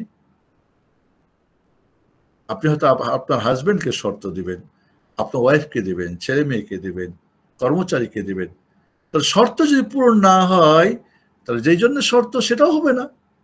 লা ইলাহা ইল্লাল্লাহর শর্ত এবং সুবহানাল্লাহ, এই শর্তগুলি সালাফে সালিহিনরা কোরআন সুন্নাহর আলোকে লিখেছেন। কিন্তু আমাদের কিছু যারা এই সালাফি আকীদা মানহাজের বিরোধিতা করে চরম, তারা এগুলির বিরোধিতা করে। কিসের এগুলি শর্ত? সালাফি কথা, আকীদা মানহাজের কথা, এদের শুধু মানুষকে কাফের বানানোর জন্য, নাউজুবিল্লাহ, এদেরকে শুধু জাহান্নামী বানানোর জন্য। এরা শুধু মুসলিমের ঐক্য নষ্ট, মুসলিম উম্মার ঐক্য নষ্ট করার জন্য, ইসলামের বড় বড় জিনিসগুলি বাদ দিয়ে ছোট ছোট এই শর্ত মর্ত নিয়ে ব্যস্ত। ফাউন্ডেশন ছাড়া আপনি ভবন বানাতে চান, এই ভবন যে উড়ে যায়, এটা তো আমরা এর আগে আলোচনা করেছি। চলুন তাহলে আমরা শর্তগুলো জেনে নিই। তাহলে এই শর্তগুলো আমরা জানি যে এখানে লা ইলাহা 2টা রুকুনের কথা আমরা বলেছি। লা ইলাহা একটা নাফি করা, নেগেটিভ করা, আল্লাহ নেগেটিভ হক, শিরক সম্পূর্ণভাবে নেগেটিভ, ছোট বড় গোপনীয়। ইল্লাল্লাহ তাওহীদ, এটা হলো 2য় রুকুন। এই জন্য যখন আমরা বুঝেছি তখন আমরা জানবো এই লা ইলাহার যে 8টা শর্ত আছে, 8টা শর্ত আমরা সংক্ষেপে বলবো। 1 নম্বর কি? আল ইলমু আল মানাফিল জাহল। এই লা ইলাহার অর্থ জানতে হবে। এই যে নাফি এবং ইসবাত, নেগেটিভ এবং পজিটিভ, আল্লাহ ছাড়া সত্য কোনো মাবুদ নেই, এটা জানা জরুরি। ফাআলাম আন্নাহু লা ইলাহা ইল্লাল্লাহ ওয়াস্তাগফির লিযামবিকা ওয়াল মুমিনিনা ওয়াল মুমিনাত ওয়াল্লাহু ইয়া'লামু তাকাল্লাবাকুম ওয়া মাসওয়াকুম। সূরা মুহাম্মদ 19 নম্বর আয়াত। ফাআলাম, আল্লাহ তাআলা রাসূল বলেছেন, জেনে রাখুন আল্লাহ ছাড়া, নিশ্চয় আল্লাহ ছাড়া সত্য কোনো মাবুদ নেই। আল্লাহু আকবার। রাসূলকে জানার জন্য নির্দেশ করছেন, আর আমাদের না জানলেও নাকি চলে। রাসূলকে জানা ফরজ, আর আমাদের জানা কি গরজও নাই, এটা কঠিন। রাসূলুল্লাহ সাল্লাল্লাহু আলাইহি ওয়াসাল্লাম বলছেন, মাম্মা ওয়া ইয়া'লামু আন্না আল্লা ইলাহা ইল্লাল্লাহ দাখালাল জান্নাহ, রাওয়াহু মুসলিম। যে ব্যক্তি জানবে আল্লাহ ছাড়া সত্য কোনো মাবুদ নেই, জেনে বুঝে মারা যাবে, সে জান্নাতে যাবে। যদি আল্লাহ ক্ষমা, পাপ সাপ, জান্নাতে ডিরেক্ট যাওয়ার তার সুযোগ থাকে, ডিরেক্ট যাবেন। আর যদি কোনো পাপ করেন আল্লাহ ক্ষমা করে দিবেন, অথবা যদি তাকে জাহান্নামে যেতেও হয় তবে আল্লাহ তাকে জান্নাত দিবেন। মাম্মা ওয়া ইয়া'লামু আন্না লা ইলাহা ইল্লাল্লাহ দাখালাল জান্নাহ, মুসলিম শরীফ। জেনে বুঝে লা ইলাহা পড়তে হবে। শুধু জিকির করবেন সারা ওই 100, 1 লাখ, 1 লাখ, 100 লাখ পড়বেন, তাতে কি হবে? ফায়দা হবে না। 2 নম্বর শর্ত হচ্ছে কি? যে ইয়াকিন, দৃঢ়তার সাথে, যার মধ্যে কোনো শক থাকবে না, সন্দেহ থাকবে না, কপট থাকবে না। ইন্নামাল মুমিনুল্লাযিনা আমানু বিল্লাহি ওয়া রাসূলিহি থুম্মা লাম ইয়ারতাবু, সূরা হুজুরাত 15 নম্বর আয়াত। যারা মুমিন, আল্লাহর প্রতি মানে, রাসূলের প্রতি আনে, এবং থুম্মা লাম ইয়ারতাবু, এরপরে কোনো সন্দেহ করে না, শক সন্দেহ করে না।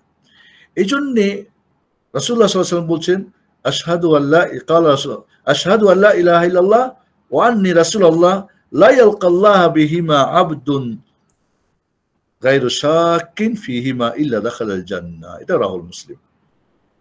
যে ব্যক্তি শাহাদা, সাক্ষ্য দিবে আল্লাহ ছাড়া সত্য কোনো মাবুদ নেই, মুহাম্মদ সাল্লাল্লাহু আলাইহি ওয়াসাল্লাম তার রাসূল, এবং আল্লাহর সঙ্গে সাক্ষাৎ করবে, কোনো ধরনের সন্দেহ নিও না, ইয়াকিনের সাথে, এই দুইটার মধ্যে, ইল্লা দাখালাল জান্নাহ, সে জান্নাতে প্রবেশ করবে। এটা মুসলিম শরীফের হাদিস।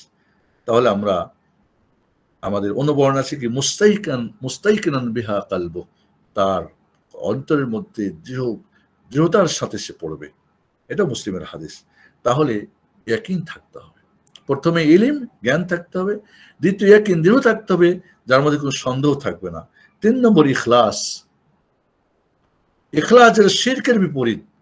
লোক দেখানো, রিয়া, লোক শোনানো, সুমা, দুনিয়ার কোনো স্বার্থ থাকবে না, কোনো ধরনের শিরক থাকবে না। বড় শিরক, ছোট শিরক, গোপন শিরক, কোনো ধরনের শিরক থাকবে না। একমাত্র আল্লাহর জন্য ইবাদতটা আপনি করতেছেন। ওমা উমিরু ইল্লা লিয়াবুদুল্লাহ মুখলিসিনা লাহুদ্দিন হুনাফা, সূরা বাইয়িনা 5 নম্বর আয়াত। আলা লিল্লাহিদ দীনুল খালিস। অন্য জায়গায় আল্লাহ বলছেন যে উমিরতু আন আ'বুদাল্লাহ মুখলিসান লাহুদ্দিন। তাহলে একনিষ্ঠভাবে কোনো শিরক থাকবে না। এই যে লা ইলাহা, আল্লাহ ছাড়া কোনো মাবুদ নেই, কোনোভাবেই আমার চলতে ফিরতে, উঠতে বসতে, কথায় কাজে, আমার দিনের কোথাও কোনোভাবেই আমি কোনো ধরনের শিরক থাকবে না। আমার একনিষ্ঠভাবে কি বলে, শুধুমাত্র আল্লাহর তাওহীদ থাকবে। এখানে রাসূলুল্লাহ সাল্লাল্লাহু আলাইহি ওয়াসাল্লাম বলছেন, আল্লাযী ইয়াকুলু লা ইলাহা ইল্লা খালিসান মিন কলবিহি। রাসূল বলেন, আসআদুন নাস বিশাফাআতি ইয়াউমাল কিয়ামাহ, কিয়ামতে সবচেয়ে ধন্য ব্যক্তি আমার শাফাতে কে হবে? কে হবে? আল্লাযী ইয়াকুলু লা ইলাহা ইল্লাল্লাহ খালিসান মিন কলবিহি, যে লা ইলাহা বলবে অন্তর থেকে, খালিস ভাবে, এর মধ্যে কোনো শিরক থাকবে না, লোক দেখানো, লোক শোনানো থাকবে না, দুনিয়ার কোনো স্বার্থ থাকবে না। এটা বুখারীর হাদিস। 4 নম্বর as-সিদক, সত্যবাদী হতে হবে। সত্য থাকতে হবে। সত্য কি? যেটা বাস্তবে মিলে, যার কথা কাজে কাজ, কথার মিল থাকে, যার ভিতর বাইরের ভিতরের সঙ্গে মিল থাকে। সিদক, সত্য। আপনি বলছেন ডাক্তারই জানেন না, তাহলে মিথ্যুক। এখন পড়লে কি ডাক্তার হয়ে যাবে? আপনি বলছেন শাইখুল আকীদা, কিন্তু আকীদার আপনি বিভ্রান্তি ঘটাচ্ছেন, তাহলে কি হলো? আপনি বলবেন মুহাদ্দিস, কিন্তু হাদিস বোঝেন না। আপনি মুফাসসির, তাফসীর বোঝেন না। তাহলে আপনি বলছেন সালাফি, কিন্তু সালাফিয়াত বোঝেন না। আপনি বলছেন আমি আহলুল হাদিস, আপনি হাদিস বোঝেন না। তাহলে এই যে নামের সাথে কামের যে মিল না থাকে, কথার সাথে কাজ, কাজের সাথে কথা, ভিতরের সাথে বাইরের সঙ্গে ভিতর, বলছেন লা ইলাহা ইল্লাল্লাহ, বাস্তবতা আপনাকে প্রমাণ করে দিতে হবে যে আল্লাহ ছাড়া কাউকে আপনি ইলাহ মানেন না। তাহলে এই যে সততার সাথে, যেটা মিথ্যার বিপরীত, ওয়াল্লাযী জাআ বিস-সিদক ওয়া সাদ্দাকা বিহি উলাইকা হুমুল মুত্তাকুন, সূরা জুমার 33 নম্বর আয়াত। ওয়াল্লাযী জাআ বিস-সিদক, যে সত্য নিয়ে আসছে কে? মুহাম্মদ সাল্লাল্লাহু আলাইহি ওয়াসাল্লাম। ওয়া সাদ্দাকা বিহি, যিনি সত্যায়ন করেছেন কে? আবু বকর রাদিয়াল্লাহু আনহু, যেটা আব্দুল্লাহ আব্বাস থেকে আসে। উলাইকা হুমুল মুত্তাকুন, এরাই হচ্ছে প্রকৃত মুত্তাকি। তাহলে সততা যদি না থাকে, কথা একটা, কাজ আর একটা, ভিতরে একটা, বাইরে একটা, তাহলে হবে না। এবার রাসূলুল্লাহ সাল্লাল্লাহু আলাইহি ওয়াসাল্লাম বলছেন, মা মিন আহাদিন আশহাদু আল্লা ইলাহা ইল্লাল্লাহ ওয়া আন্না মুহাম্মাদান রাসূলুল্লাহ সিদকান মিন কলবিহি ইল্লা হারামাল্লাহু আলান নার, রাওয়াহুল বুখারী। যে ব্যক্তি সাক্ষ্য দিবে আল্লাহ ছাড়া সত্য কোনো মাবুদ নেই, এবং নিশ্চয়ই মুহাম্মদ সাল্লাল্লাহু আলাইহি ওয়াসাল্লাম আল্লাহর রাসূল, সিদকান মিন কলবিহি, তার অন্তর থেকে সততার সাথে, মানে কোনো এখানে মিথ্যার কোনো আশ্রয় নিবে না। ইল্লা হারামাল্লাহু আলান নার, ইল্লা হারামাহুল্লাহু আলান নার, তাকে জাহান্নামের জন্য আল্লাহ হারাম করে দিবেন। সুবহানাল্লাহিল আযীম। 5 নম্বর শর্ত কি? আল মাহাব্বা, মহব্বত করতে হবে, যেটা কি ঘৃণার বিপরীত। এই তাওহীদ যারা মানে, এই তাওহীদি কালেমাকে মহব্বত করা, যারা তাওহীদের সাথে আছে তাদেরকে, যারা সালাফে সালিন মানে আকীদা তাদেরকে ভালোবাসা, এদের কোনোভাবে ঘৃণা না করা, এবং অন্য যারা আকীদা মানহাজ বিচ্যুত তাদেরকে ঘৃণা করা, তাদেরকে মহব্বত না করা। ফাসাউফা ইয়াতিল্লাহু বিকাউমিন ইউহিব্বুহুম ওয়া ইউহিব্বুনা, সূরা মায়েদার 54 নম্বরে আল্লাহ বলছেন আল্লাহ এরপর একটা জাতি নিয়ে আসবেন যাদেরকে আল্লাহ ভালোবাসবেন এবং তারাও আল্লাহকে ভালোবাসবেন। রাসূল বলেছেন সালাতুন মান কুন্না ফীহি ওয়াজাদা বিহিন্না হালাওয়াতাল ঈমান, তিনটা জিনিস যার মধ্যে থাকবে সে ঈমানের স্বাদ পাবে। আইয়াকুন আল্লাহ ওয়া রাসূলুহু, আইয়াকুন আল্লাহ ওয়া রাসূলুহু হাব্বা ইলাইহি মিম্মা সিওয়াহুমা, যার কাছে আল্লাহ এবং রাসূল সবকিছুর ঊর্ধ্বে ভালোবাসার পাত্র হবে। ওয়া ইউহিব্বাল মারআ লা ইউহিব্বু ইল্লা লিল্লাহ, এবং কোন ব্যক্তি একজন মুমিন আরেকজন মুমিনকে ভালোবাসবে আল্লাহর রাস্তায়, আল্লাহ ভালোবাসে তাই ভালোবাসে, আল্লাহ ঘৃণা করে তাই ঘৃণা করে। এটাও বুখারী বা মুসলিমের হাদিস। সুবহানাল্লাহ। তাহলে এখানে মহব্বত থাকতে হবে। কোন ধরনের এই কালেমার কে বা এই কালেমার পন্থীদের যারা দাবিদার, যারা কি বলে বাস্তবায়নকারী, তার মহব্বত করতে হবে, কোনোভাবেই ঘৃণা করা যাবে না। 6 নম্বর আল ইনকিয়াদ, জাহির এবং বাতিনি, প্রকাশ্য এবং গোপনে এর কি করতে হবে, আনুগত্য করতে হবে। এটাকে কোনোভাবেই এর নাফরমানি করা যাবে না, এর বিপরীত করা যাবে না। ওয়া ইউসলিম ওয়াজহাহু ইলাল্লাহ ওয়া হুয়া মুহসিন ফাকাদ ইসতামসাকা বিল উরওয়াতিল উসকা ওয়া ইলাল্লাহি আকিবাতুল উমুর, সূরা লুকমান 22। যে তার চেহারাকে আল্লাহর দিকে কি করলো, আত্মসমর্পণ করলো ইহসান অবস্থায়, পরিপূর্ণভাবে ইহসানের সাথে। ইহসান যেটা অর্থ, একটা হলো কি যে বান্দার সাথে অনুগ্রহ করা, একটা আল্লাহর সাথে ইহসানের সাথে, মানে কি যেন আল্লাহকে সে যেন দেখছে, না হলে আল্লাহ অবশ্যই তাকে দেখছে। পরিপূর্ণভাবে আত্মসমর্পণ করলো। ফাকাদ ইসতামসাকা বিল উরওয়াতিল উসকা, সেই মজবুত হাতলকে আঁকড়ে ধরলো। ওয়া ইলাল্লাহি আকিবাতুল উমুর, এবং শেষ পর্যন্ত আল্লাহর দিকে ফিরে যাবে। ওয়া আনিবু ইলা রাব্বিকুম ওয়াসলিমু লাহ, আল্লাহ সূরা জুমারের 54 নম্বর আয়াতে বলছেন আল্লাহর দিকে তোমরা ফিরে যাও, রবের দিকে তোমাদের, এবং তাই জন্য আত্মসমর্পণ করো। পরিপূর্ণভাবে আত্মসমর্পণ করা, আনুগত্য করা, এখানে কোনোভাবেই এটার বিপরীত করা যাবে না। 7 নম্বর আল কাবুল, এটা গ্রহণ করতে হবে, কোনোভাবে প্রত্যাখ্যান করা যাবে না। এই লা ইলাহা ইল্লাল্লাহর যে দাবি, এটা কবুল করতে হবে। উহশুরুল লাযিনা যালামু ওয়া আজওয়াজুহুম ওয়া মা কানু ইয়াবুদুন, আল্লাহ রাব্বুল আলামিন যারা জুলুম করেছে এবং তাদের পরিবার, তাদের এবং তারা যারা ইবাদত করেছে সকল কি করবে, জমা করবে। সূরা সাফফাত 22। এবং আল্লাহ এরপরে বলছেন ইন্নাহুম কানু ইযা কিলা লাহুম লা ইলাহা ইল্লাল্লাহ ইস্তাকবিরুন, যখন তাদেরকে বলা হতো যে আল্লাহ ছাড়া সত্য কোনো মাবুদ নেই, তারা অহংকার করত। অহংকার করা যাবে না, এখানে কবুল করতে হবে, প্রত্যাখ্যান করা যাবে না। আর এইভাবেই 8 নম্বরটা হচ্ছে কুফরানুত তাগুত, কুফরু মা ইউআদু মিন দুনিল্লাহ, আল্লাহ ছাড়া যত কিছু আল্লাহ রাব্বুল আলামিন বলছেন কি ফাকাদ ইসতামসাকা বিল উরওয়াতিল উসকা লা ইনফিসা মিনহা আল্লাহু সামিউন আলিম, আয়াতের শুরুটা ওয়া মা ইয়াকফুর বিত তাগুত ওয়া ইউমিন বিল্লাহ ফাকাদ ইসতামসাকা বিল উরওয়াতিল উসকা লা ইনফিসা মিনহা আল্লাহু সামিউন আলিম। তাহলে যে কুফর করবে, আল্লাহ ছাড়া যত কিছু ইবাদত হয়, আল্লাহ রাসূলও বলছেন মান ক্বালা লা ইলাহা ইল্লাল্লাহ ওয়া ইয়াকফুরু মা ইউআদু মিন দুনিল্লাহ আও কামা ক্বালা আলাইহিস সালাতু ওয়াস সালাম, আল্লাহ ইবাদত করবে এবং আল্লাহ ছাড়া যত আছে সবগুলিকে কি কুফরি করবে, অস্বীকার করবে। তাহলে আল্লাহ ছাড়া যত আছে সবগুলিকে অস্বীকার করা 8 নম্বর শর্ত। এই 8টা শর্ত যখন পাওয়া যাবে, তখনই আপনার লা ইলাহার চাবি, তাওহীদের চাবি আপনার জান্নাতের দরজা খুলবে। আপনারা জানেন যে ওয়াহাব ইবনে মুনাব্বিহ বলছেন যে লা ইলাহা তো তাওহীদের কালিমা, এটা জান্নাতের চাবি। তবে তোমরা জানো যে চাবি কিন্তু দাঁত বিশিষ্ট হয়, দাঁত ছাড়া চাবি দিয়ে তালা খোলা যায় না। তাহলে এই দাঁতগুলি যদি না থাকে, তাহলে ওই চাবি আপনার কিভাবে জীবন খুলে দিবে, আর কিভাবে আপনার আখিরাতের, আপনার জীবনের যে সঠিক পথ খুলে দিবে, আর আখিরাতে আপনার জান্নাতের চাবি তালা খুলবে। এই জন্য প্রিয় ভাই বোনেরা, আজকে আমরা জানতে পারলাম লা ইলাহা ইল্লাল্লাহ, আশহাদু আল্লা ইলাহা ইল্লাল্লাহ, শাহাদার 4টা মাকাম আমরা জানতে পেরেছি, মারাতেব জানা এবং এটা স্বীকৃতি দেওয়া এবং এটার দাবি নিজে পূরণ করা, আর এই তিনটা অন্যের কাছে ট্রান্সফার করা। লা ইলাহা সঠিক অর্থ আমরা জেনেছি, লা মা'বুদা বিহাক্কিন ইল্লাল্লাহ, লা ইলাহা লা মা'বুদা হাক্কুন ইল্লাল্লাহ, আল্লাহ ছাড়া সত্য মাবুদ নেই। এর সাথে বাতিল যারা অর্থ করেছে রুবুবিয়ত দিয়ে, রব দিয়ে, খালিক দিয়ে, রাজ্জাক দিয়ে, রাজেক দিয়ে, অবশ্যই এগুলি বাতিল। আর যারা হাকিম দিয়ে, হাকিমিয়া দল, সেটাও বাতিল, কোনো সন্দেহ নেই। আর যারা ইমাম দিয়ে অনুবাদ করছে সেটাও বাতিল। আর যারা কিছুতে কিছু হয় না সবকিছু আল্লাহ করে, সেগুলো বাতিল।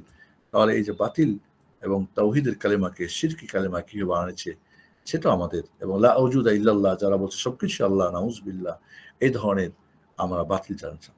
আমরা এর সাথে আরো জানলাম যে আকীদা ধ্বংসের 4টি কারণ, আকীদা মজা না পাওয়ারও 4টা কারণ আমরা বলেছি, আর এর শর্ত 8টা আমরা আলোচনা করেছি। এর সাথে আরো কিছু কথা এসেছে।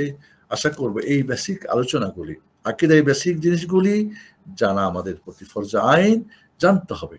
আপনারা আজকে এসেছেন, এই কথাগুলি আপনার পরিবারকে, পরিজনকে, আপনার বন্ধু বান্ধবকে শেখাবেন, এবং সামনে আলোচনাতে আমরা ইনশাআল্লাহ লা ইলাহা ইল্লাল্লাহ, শাহাদাতু আল্লা ইলাহা ইল্লাল্লাহর যে দাবি রয়েছে এই দাবিগুলো আমরা বলবো, এবং শাহাদাতু আন্না মুহাম্মদ রাসূলুল্লাহরও আমরা অর্থ, শর্ত, দাবি আমরা জানবো।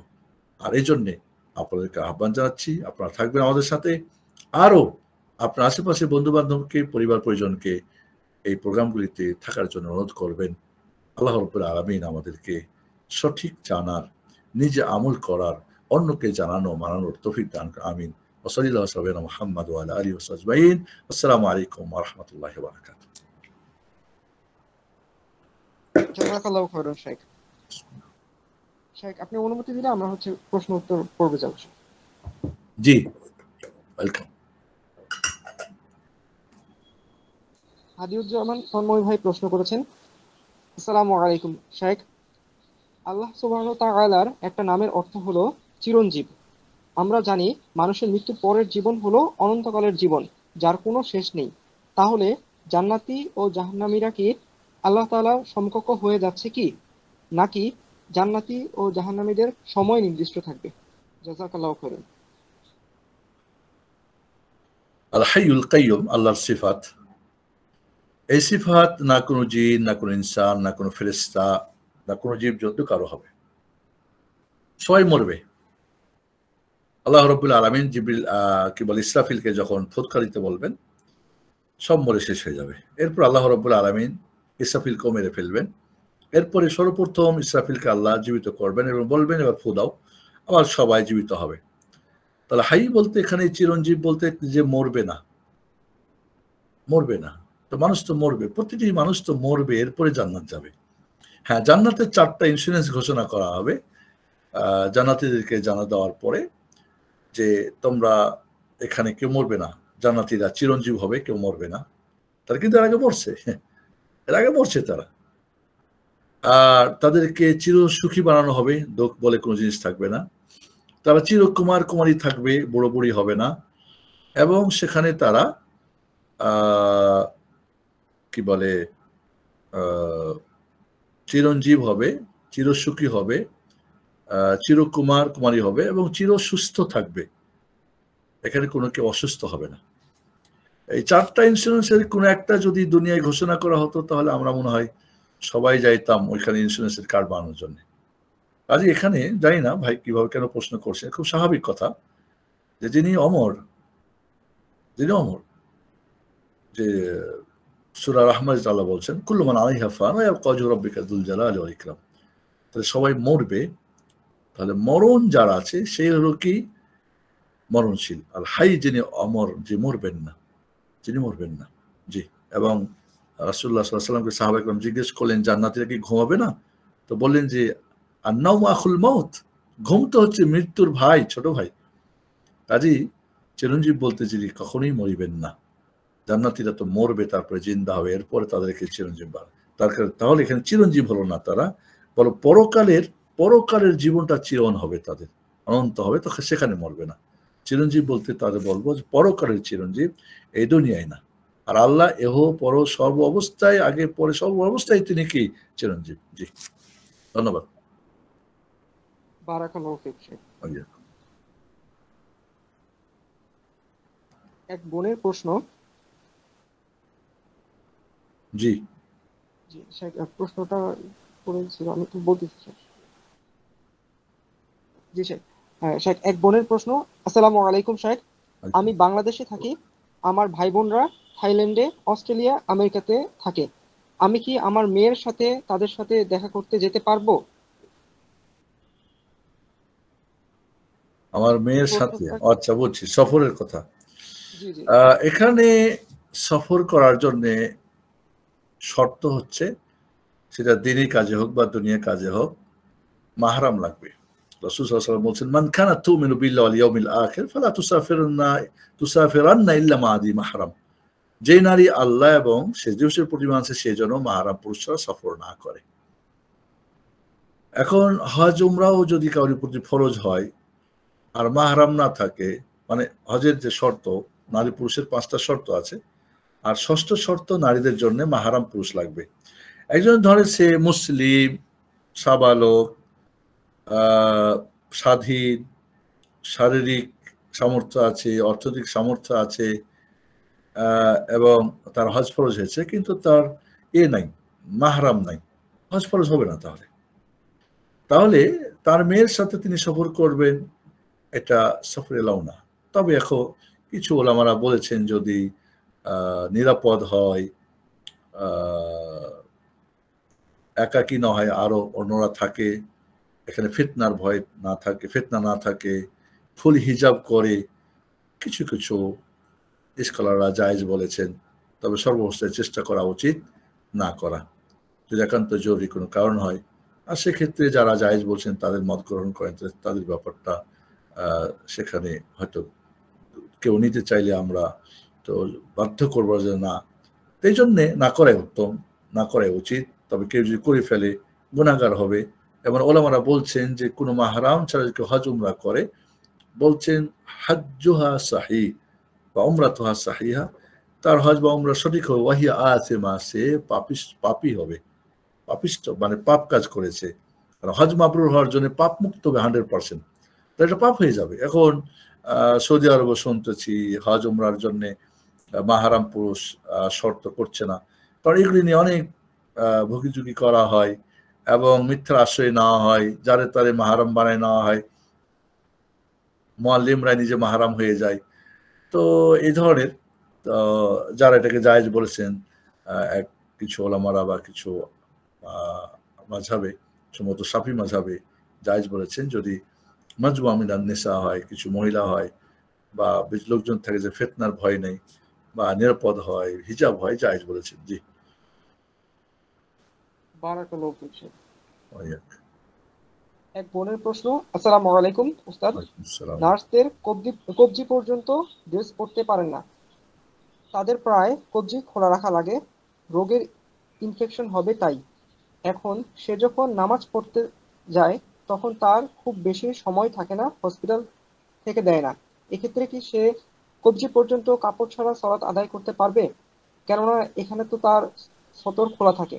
এমন সিচুয়েশনে কি তার সালাতটা হচ্ছে? জাযাকাল্লাহু খাইরান।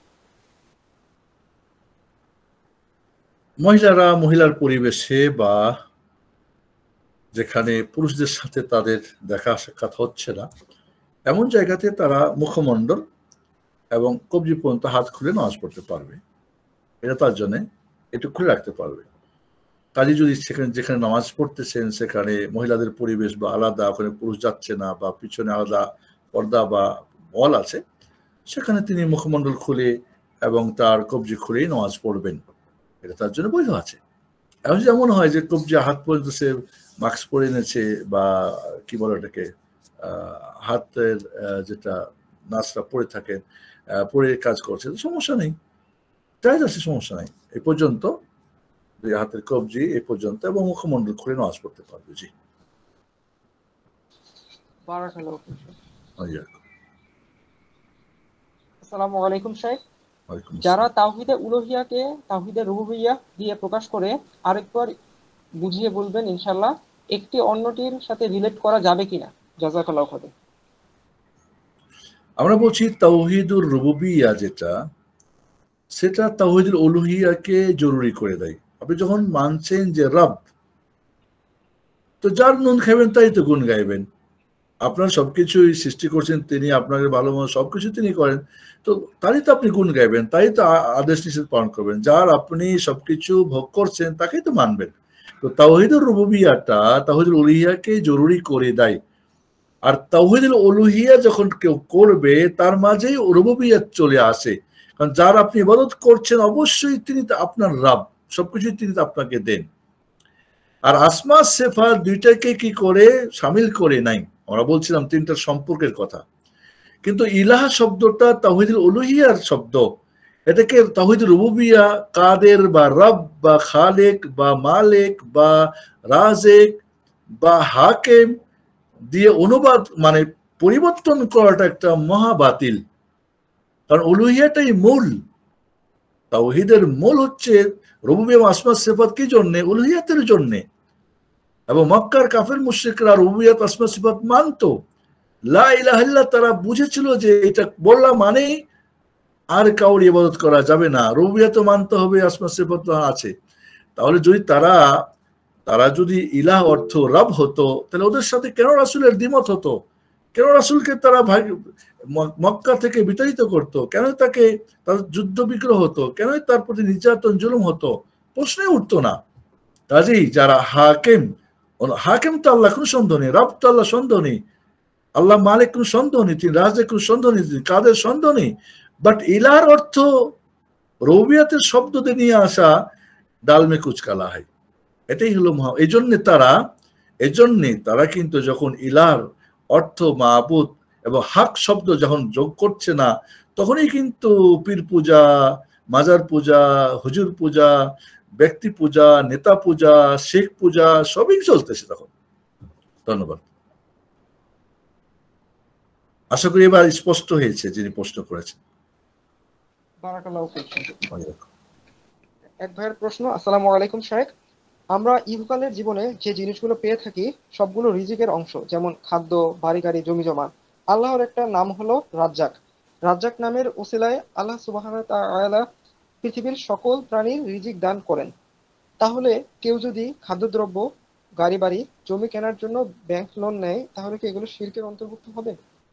জাযাকাল্লাহু খাইর। রাজ্জাক কি হালালে না হারামে? আর রাজ্জাক যিনি, ওমা মিন দাব্বাতিন ফিল আরদি ইল্লা আলাল্লাহি রিজকুহা ইন্নাল্লাহু হুয়া রাজ্জাকু যুল কুওয়াতিল মাতিন। রাজ্জাক তো তিনি হালালে, উনি হারাম কিছু বানিয়েছেন পদ্ধতি বা বস্তু পরীক্ষা করার জন্য। আর সেখানে আপনার ইবাদতের ব্যাপারটা, রাজ্জাক তিনি, এবং তিনি নিয়ম কানুন দিয়েছেন। কাজে আমি যখন বলছি যে সবকিছুই তিনি আমাকে দেন, তিনি আমার রাজ্জাক, তিনি আমার ওয়াহাব, তাহলে আপনি হারামে যাচ্ছেন কেন? তিনি তো হারামটা নিষেধ করেছেন। এই জন্য আমরা ইনশাআল্লাহ লা ইলাহা ইল্লাল্লাহ যে প্রায় 10টা দাবি আলোচনা করলে আমাদেরকে স্পষ্ট হয়ে যাবে যে আমরা লা ইলাহা ইল্লাল্লাহ যদি আমরা বলি, এই 8টা শর্ত সাপেক্ষ যদি বলি, এরপরে কোনোভাবেই সুদে, ঘুষে, হারামে, ডানে বামে যাওয়ার কোনো সুযোগ নেই, কোনো সুযোগ নেই, কোনো সুযোগ নেই। কাজেই বলবো যে হ্যাঁ, আপনি যখনই হারামে যাচ্ছেন তখন আপনি রাজ্জাক হয়তো আরেকজনকে ভাবছেন, আপনি তখন তার আদেশ নিষেধকে উপেক্ষা করছেন, তখন তাকে আপনি ইলাহার জায়গা থেকে আপনি তাকে মাবুদ বলে মানছেন না। আপনি মাবুদ মানছেন হয়তো আপনার আরামায়েশের জন্য বাড়ি, আপনার নফস চাচ্ছে, বা আপনার বউ বাচ্চা বলছেন না একটা বাড়ি না হলে কেমন হয়, গাড়ি না হলেও কেমন হয়, আপনি যাচ্ছেন, ঠিক আছে। এবং ফিকুন নওয়াজিল যে ওস্তাদিরা বলছেন, যারা মুফতিউস সাকালাইন এবং মুফতিউল মালাইকা, মুফতিউল মিল্লা, এবং যারা যুগোপযোগী মানে আকস্মিক মাসলা মাসের যারা পণ্ডিতজি, তারা বলছেন বাংলাদেশে বা ইসলামী দেশে সুদ হারাম হলেও কাফেরের দেশে জায়েজ আছে, কারণ করার কোনো উপায় নেই, সুযোগ নেই। ওলামারা বলেছেন চুরি করা জায়েজ হতে পারে খুব কঠিন অবস্থায়, কিন্তু সুদ নেওয়া জায়েজ নেই। আর যারা একান্ত জরুরি কারণে, যেটা জরুরি, মানুষের জীবনের প্রয়োজনগুলি, চাহিদাগুলি 3 প্রকার। একটা জরুরিয়াত, একটা হলো হাজিয়াত, একটা কামালিয়াত। জরুরিয়াত যেটা না হলে চলেই না, খানা পিনা ইত্যাদি যেটা আপনার। আর হাজিয়াত যেটা একান্ত দরকার আপনার। আর কামালের যেটা পরিপূর্ণ হয়, যেটা মানে একটা ভোগবিলাসের বা আনন্দ, তাহলে আপনি কোনটা এটা ভাবছেন? এটা কি জরুরিয়াতের? জরুরিয়াত ছাড়া তো জায়েজ নেই।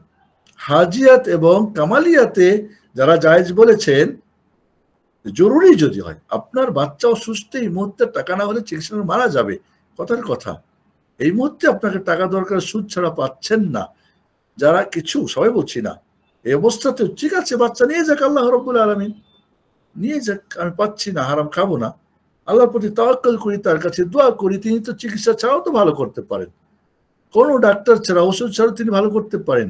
আমি যে একেইন করে বলি, ঠিক আছে আল্লাহ তুমি দিয়েছো, তুমি যদি নিয়ে যাও, নিয়ে আমার নাই হালাল, হারামে আমি যাব না, নিয়ে যাও আল্লাহ, তো নিয়ে যাও, আমি সবুর করবো। তাতে কি আল্লাহ প্রতি নারাজ হবে? না, নারাজ হবেন না। তাহলে জরুরিয়াত যদি হয়, তাহলে গাড়ি বাড়ি এগুলি হাজিয়াত, জরুরিয়াত না, বা কামালিয়াত হইতে পারে। তাহলে আপনি কোনটার মধ্যে কোন মাসলাকে যোগ করে দিচ্ছেন? জাযাকুমুল্লাহ খাইর, বারাকাল্লাহু ফিক। বারাকাল্লাহু ফিক শেখ। ওয়াইয়াকুম। এক ভাইয়ের প্রশ্ন, আসসালামু আলাইকুম শেখ, কারো নাম আলিফ মিম বা আরবি কোনো অক্ষরে রাখা যাবে কি? কেননা শুধু আলিফ বা মিম নামের কোনো অর্থ নেই আমরা জানি। জাযাকাল্লাহু খাইর। সাম্মু আওলাদাকুম বিআসমিল আম্বিয়া, নবী রাসূলদের নামে নামকরণ করতে বলা হয়েছে। নবী রাসূলগণদের নাম আমরা 25 জনের নাম পাই, এছাড়াও হয়তো কোরআনে আছে আরো যদি নাম থাকে। সাহাবাদের নামে নাম, তাবে সালাফদের নাম, সুন্দর নামগুলিকে নির্বাচন করে আমরা রাখতে পারি। নামের ক্ষেত্রে আলিফ মিম বা জিম শিম, এটা ইহুদি খ্রিস্টানদের, ওরা এম জেম ডেম নাম রাখে, ওইখান থেকে আমরা এখন আরবিতে লেখা শুরু করি, না এটা কোনো ইসলামিক নাম, কোনো কোথাও পাবেন না। আমি এর আগে আমার নামের কিছু নীতিমালা মনে রাখতে হবে, যে বিশেষ করে আমাদের আব্দুল্লাহ, আব্দুর রহমান তো আল্লাহর কাছে সবচেয়ে প্রিয় নাম। আল্লাহ এবং রহমানের দিকে অন্য কোনো নাম যোগ করা যাবে না। যেমন আমরা বলি সাইফুর রহমান, সাইদুর রহমান, জামিলুর রহমান, আনিসুর রহমান, না, এইভাবে নাম রাখা যাবে না। আমরা বিভিন্ন জাকের আলী, হোসেন আলী, এই সমস্ত শিরকি নাম রাখি আমরা, হোসেনের জিকিরকারী, আলীর জিকিরকারী, এই ধরনের নাম রাখা যাবে না। বা একসঙ্গে দুইটা নাম, যেরকম আমাদের সবাই মোহাম্মদ, আমরা রাখি কি মোহাম্মদ আব্দুল্লাহ, মোহাম্মদ জায়েদ, মোহাম্মদ হোসেন, না, একটা হয় মোহাম্মদ একটা নাম, বা লাস্টে আবার আহমদ লাগাই দিই আমরা, না, একটা হবে আহমদ নাম, মোহাম্মদ নাম, জায়েদ নাম, বাকর আবু বকর নাম, এর সাথে আমরা 2টা 3টা 4টা 5 নাম রেখে দিই, মেয়েদের 3টা 4টা নাম রেখে দিই। সৌদি আরবে বলে ওয়াইন কুল্লু ইসমা হরমা, কুল্লু ইসমা হরমা, সব মহিলাদের নাম 3-4টা করে নাম, ওয়াইন বাবা, ওয়াইন জাদ্দ। তাহলে কথা হচ্ছে কি, যে নাম রাখার ক্ষেত্রে আমাদের মনে রাখতে হবে যে আমরা এইভাবে যে নামগুলি রাখি, এভাবে আমাদের রাখা ঠিক না। এটা ইহুদি খ্রিস্টানদের কালচার, অক্ষর দিয়ে ওরা এই জেড বা অমুক বিভিন্ন নাম রাখে, তারা শর্ট করে, যে কোনো অর্থ আছে না, অর্থবহ। এবং সালাফি সালিহিনরা যে নাম রেখেছেন, জাইনাব, ফাতেমা, রোকাইয়া, উম্মে কুলসুম, ফাতেমা, উম্মে হাবিবা, এই ধরনের নাম, আব্দুল্লাহ, আব্দুর রহমান, মোহাম্মদ, আহমদ, জৈদ, ওমর, বকর, এই ধরনের নাম রাখতে হবে, সাদ, সাঈদ ইত্যাদি, জুবাইর, এই ধরনের নাম। কাজেই এই নতুন একটা ফ্যাশন শুরু হয়েছে, এবং এটা, এবং সুবহানাল্লাহ, আরব দেশেও এখন এই ধরনের ফ্রান্সি নাম, তুর্কি নাম, পার্সিয়ান নাম, তারপরে এই বিভিন্ন ধরনের, আসলে সুবহানাল্লাহ, মানুষ যখন আসলে তার নিজের আত্মমর্যাদা হারিয়ে ফেলবে, ইসলাম যে তার বড় নিয়ামত, এবং ইসলাম যে তার মর্যাদা, আমি যে মুসলিম, এটা আমার আত্মঅহংকার, এখান থেকে যখন সরে যাবে, তখন ডানে বামে থেকে ধার করে নেবে। এই ধার করার কোনো সুযোগ নেই ইসলামে। ইসলাম পরিপূর্ণ, নাম রাখার সুন্দর নিয়ম নীতি আছে। ইনশাল্লাহ কোন এক সময় তো আমরা নাম রাখা নিয়ে বেশ কিছু দাওয়াবেত, মানে কিছু নিয়ম নীতি উসুল রয়েছে, এটা আমরা আলোচনা করলে নামের ব্যাপারটা আমরা অনেকে ক্লিয়ার হতে পারবো ইনশাল্লাহ। জি, বারাকাল্লাহু ফিক শেখ। ভাইয়া।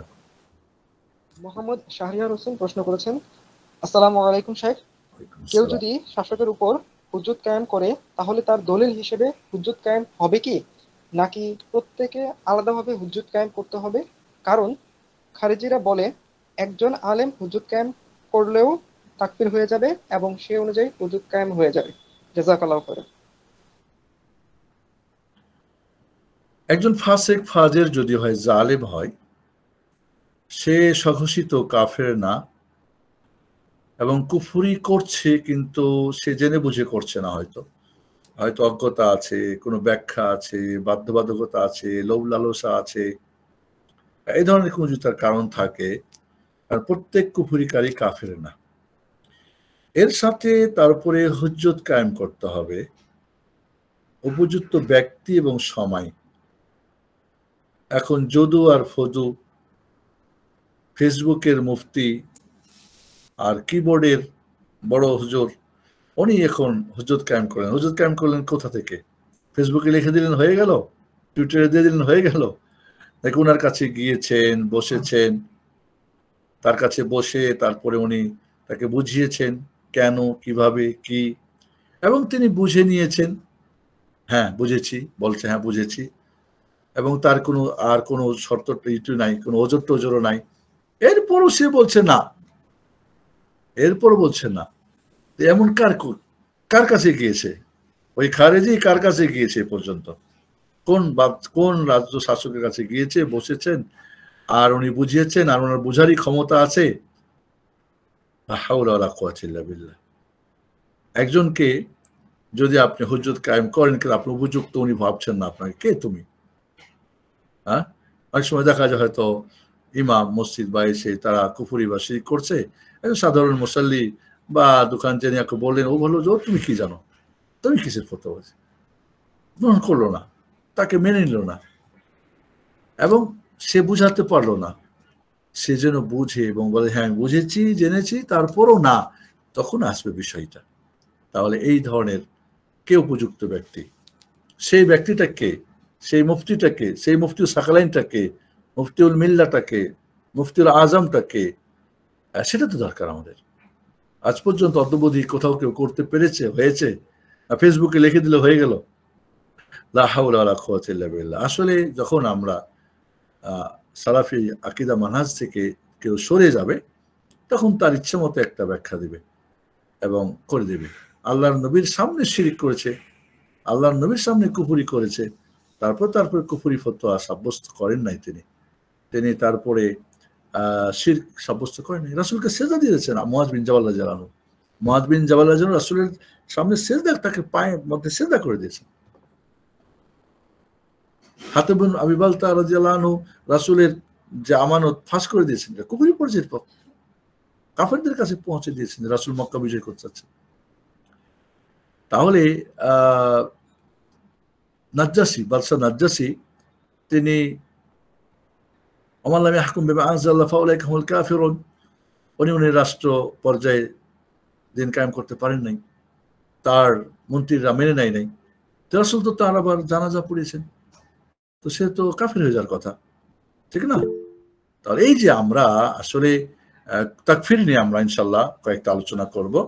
এই কুফরি বিষয়টা মারাত্মক একটা জঘন্য বিষয়, এবং যারা এই ব্যাপারে কিচ্ছু জানে না, মূর্খ, জাহেল, ডিরেক্ট মূর্খ, তারাই এই কুফরি ফতোয়া নিয়ে খুব চিন্তা ভাবনা করে, সব কাফের। একজন আমাকে বলতেছেন, একজন খারেজি, যে কিসে কাফের হয়ে এটা আমাকে জানান তো, আমার এটা খুব দরকার। কেন, তুমি কুফরি থেকে বাঁচার জন্য? না না না, আমি তো পাক্কা, মানে সে নিজে মুমিন, কারা কারা কাফের এদেরকে আমি ফতোয়া সব তাহলে বুঝতে পারবো, এবং তাদেরকে কতল করবে, কেতাল পার্টি। সুবহানাল্লাহ। এই জন্য আমরা সাবধান থাকবে। সালাফে সালেহিনরা, আহলুল হাদিসরা, সালাফিরা এই সবচেয়ে বেশি তাকফির ফতোয়ার ব্যাপারে এরা সংযত, এরা জেনে বুঝে, এবং যদু ফদু সবাই মিল্লাত, মুফতিল মিল্লা সাজে না, যারা সত্যিকার আলেম, যারা সত্যি মুস্তাহে, যারা কথা ইলিম জানে, যারা সালাফদের জ্ঞান চর্চা করে, কোরআন সুন্নাহকে সালাফ সাল্লাল্লাহু আলাইহি, তারাই এ ব্যাপারে হয়তো কথা বলে। আর এরা এখন সবাই ওরা মুফতি। ধন্যবাদ। বারাকাল্লাহু ফিক। ওয়াইয়াকুম। এক ভাইয়ের প্রশ্ন। আসসালামু আলাইকুম ওয়া রাহমাতুল্লাহ। শাইখ, নাস্তিক সংশয়বাদীদের মিথ্যা ও গোজামিল যুক্ত বিজ্ঞান ভিত্তিক ইসলাম বিদ্বেষী প্রচারণার বিরুদ্ধে যুক্তি নির্ভর বিজ্ঞান ভিত্তিক জবাব দেওয়া যাবে কি? জাযাকাল্লাহু খাইরান। অবশ্যই আমাদের দিন ইসলাম বিজ্ঞানসম্মত, বিবেকসম্মত, বাস্তবসম্মত, যুক্তিসম্মত, রুচিসম্মত পরিপূর্ণ সর্বযুগের জন্য, ওকে। আপনি কোরআন সুন্নাহ সে তো মানবে না, সে হয়তো বিজ্ঞান মানে, সে হয়তো বাস্তবে যুক্তি মানে, আপনি সত্যিই তবে যেই সেই না। অনেক সময় দেখা গেছে, আপনারা জানেন যে ভারতে এক মুন্সি একবার হিন্দুদের সাথে প্রতিযোগী মানে এরকম ডিবেট করতে গিয়ে শর্ত ছিল যে হেরে যাবে সে এবং তার সব দল বলে আবার অন্য পক্ষে চলে যাবে, কি জন্য নামটা আমি ভুলে গেছি। যার ফলে সে যখন হিন্দু পণ্ডিতদের সাথে হেরে যায়, ফলে সবাই তখন তারা হিন্দু হয়ে যায়। তো যদু ফদু না, আমি মাফ করবেন, কারণ অনেকে আছে মনে করেন মহাপণ্ডিত, বড় বড় নাস্তিকদের সাথে শুরু করে দেয়, লাস্টে গিয়ে দেখা যায় যেমন কিছু। এবং এখানে মনে রাখতে হবে যে নাস্তিকদের সাথে ডিবেট করে তাদের যে সন্দেহগুলিকে আরো মানুষের কাছে তুলে ধরে তারা। আমি দেখেছি ইতিমধ্যে আমাদের কিছু আবেগী যুবকরা তারা নিজেকে পণ্ডিত মনে করে এবং তারা এই ধরনের কি বলে সোশ্যাল মিডিয়াতে তারা চলে আসে এবং দেখা যায় যে ও একটু পরে পরে ডানে বামে তার যে সন্দেহগুলি, তার যে কি বলে কনফিউজগুলি তারা কি করে ছড়াই দিচ্ছে। ও কিন্তু এক জায়গায় থাকছে না। ওস্তাজি উনি তো বড় মুফতি মানে আল্লামা সাহেব, ওনার ধরতেছে ও আরেক জায়গায় যাচ্ছে। হ্যাঁ, আমি একটু পরে বলবো আপনারটা, যে আরেকটা উঠাচ্ছে এবং এতে করে এটা সালাফে সালিহিনদের একটা মানাজ হলো যে শুবহাতগুলো, সংশয়গুলো সাধারণ পাবলিকের কাছে বলা যাবে না, প্রকাশ করা যাবে না, যারা এখনো এই ব্যাপারে কিছুই জানে না। হয়তো ওই সন্দেহটাই তার হয়তো তাকে ধ্বংস করে দেবে। 1 মিনিটের সন্দেহ তার 1000 বছরের কি বলে তাকে হয়তো 50 বছরও তার এটা দূর হবে না। আর এইভাবেই অনেক কি হয়ে যায়, অনেক আছে তাদের এই সন্দেহগুলি প্রচার করে। এবং কিছু মিডিয়া যারা ইউটিউবাররা এগুলা বিভিন্ন হুজুরদেরকে নিয়ে এসে করে, আর ওনারা তো মনে করে আমরা খুব বড়, আমরা তো বড় যুক্তিবিদ, আমরা বড় কিছু আলেম হয়ে গেছি। আসলে এর মাধ্যমে তাদের উদ্দেশ্য হাসিল হয়, আর সত্যিকারে ওস্তাদের উদ্দেশ্য হাসিল হয় না। আর তারা সত্য মানার জন্য করে না। সত্য মানার যদি মানসিকতা না থাকে দরকার নাই, ওমালাইকিল্লাল বালাগ, আপনি হয়তো লিখে পাঠান দেখতে তো। কিন্তু আপনি এখন অনলাইনে বসে সোশ্যাল মিডিয়াতে পণ্ডিতি জাহির করবেন আর হেরে যাবেন, বা আপনার যুক্তি, আপনার বিজ্ঞান বলতে আপনি বিজ্ঞান বুঝেন না। আসলে আমাদের দেশের কিছু বিজ্ঞানী থিওরি বলে, কিছু পাগল ছাগল আছে না, কিছু হুজুর আছে না বিজ্ঞানী থিওরি মারে, আসলে বিজ্ঞান কি নিজেও বুঝে না। তো এটা আমাদের বুঝতে হবে যে আপনি আসলেই আপনি যোগ্য হন, বুঝেন। যেমন ডক্টর জাকির নায়েক আপনারা দেখেছেন যে তিনি তাদের ধর্মীয় গ্রন্থ থেকে বা যুক্তির মাধ্যমে বা তার লেখাপড়া করে তিনি করে থাকেন। তো এই ধরনের যদি কেউ উপযুক্ত হয় তাহলে জায়েজ হতে পারে। জি না, জয় ভালো। মাহফুজ ভাই প্রশ্ন করেছেন, আসসালামু আলাইকুম সম্মানিত শাহেখ, আল্লাহর নামে কি কোনো রাস্তা, গলি বা এলাকার নামকরণ করা যাবে? চাঁদপুরে একটি রাস্তার চত্বরের নামকরণ করা হয়েছে আল্লাহ চত্বর, এই ধরনের নাম কি জায়েজ হবে? জাযাকাল্লাহু খাইরান। না, বাইতুল্লাহ ছাড়া আর কোথাও এই নাম ব্যবহার করা যাবে না। বাইতুল্লাহ বা মসজিদুর রহমান বা এই ধরনের হয়তো যেখানে আল্লাহর সেজদা করা হয়, বাকি কোনো রাস্তাঘাটে বা কোথাও টুপিতে এখন লিখেছে আল্লাহ, লিখেছে টুপিতে, কাবা ঘরের ছবি লাগাইছে, মদিনার ছবি লাগাই দিচ্ছে, না এটা রাখা যাবে না। বা রিংটোনে বা বিভিন্ন জায়গাতে আজকে আমরা আল্লাহকে ব্যবহার করছি, নাউজুবিল্লাহ, এটা জায়েজ নেই। আল্লাহকে অবমাননা করা হবে। আল্লাহ চত্বর কেন লিখেছে? আল্লাহ চত্বর এই ধরনের তো কোনো দুনিয়ার কোনো রাস্তা নয় আল্লাহর নামে নাম দেবে, বা এটা ঠিক হবে না, এটা জায়েজ নেই। জি, বারাকাল্লাহু ফিক। আল্লাহর চত্বরে শয়তানরা জমা হবে, শয়তানরা বাটপারি করবে, আল্লাহর চত্বরে এসে ছবি উঠাবে, আল্লাহর চত্বরে এসে নাউজুবিল্লাহ শয়তানি কাজ করবে। তো এই চত্বরে আল্লাহর নাম দিয়ে অবমাননা করা হবে, জায়েজ নেই। জি, বারাকাল্লাহু ফিক। শাইখ, আমরা কি আর কিছু প্রশ্ন নিব নাকি আজকে এখানেই শেষ করে দেব? 10:55 মিনিট। কয়টা প্রশ্ন আছে আর? আর 4 থেকে 5টা প্রশ্ন আছে শাইখ। জি, শর্ট বলেন, আমি আর শর্ট উত্তর দিই, 11টা বেজে যাচ্ছে।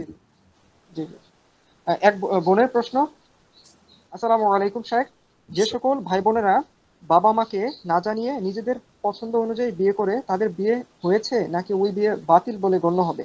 আর যদি বাতিল বলে গণ্য হয় তবে ওই বিয়ের তালাক কি প্রযোজ্য হবে? জাযাকাল্লাহু খাইরান। এখন কিছু বোনরা হাজবেন্ডের সাথে গরমিল, তাই বলছি যেহেতু আগের বিয়ে প্রযোজ্য হয় নাই, তালাক দিয়েছে, তালাকও হয় নাই, আর তার সঙ্গে তালাক নেওয়ার দরকার নেই, আমি আরেকজনকে বিয়ে করে ফেলবো।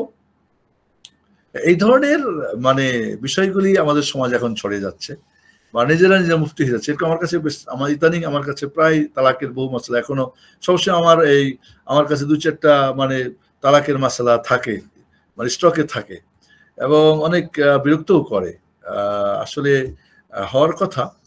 তবে তবে এটাও ভালো যে দিন মানুক আর না মানুক, তালাকের ব্যাপারটা আবার বেশ সিরিয়াসলি অনেকেই নেয় দেখি। হয়তো অনেক সময় দিনের মানার ব্যাপারটাও খুব একটা জড়িয়ে না মানলেও।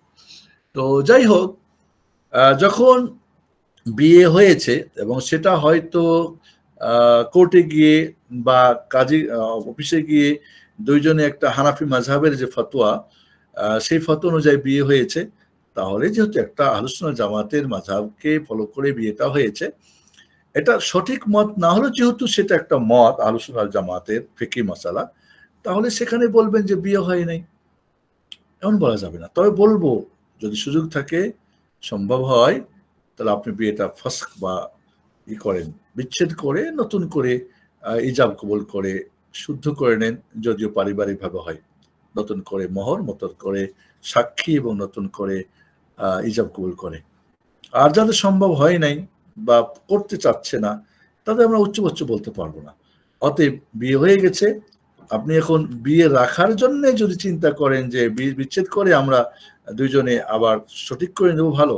বাট এখন যেহেতু আগেরটা বিয়ে হয় নাই, মানে এখন তালাকের ব্যাপার না, আমি অন্য জায়গায় যা একটা বিয়ে করব না, যেহেতু এখানে একটা মাযহাবের ফতোয়ার উপর বিয়ে হয়েছে, এখানে আপনি এটাকে খেলতামাশা করা যাবে না।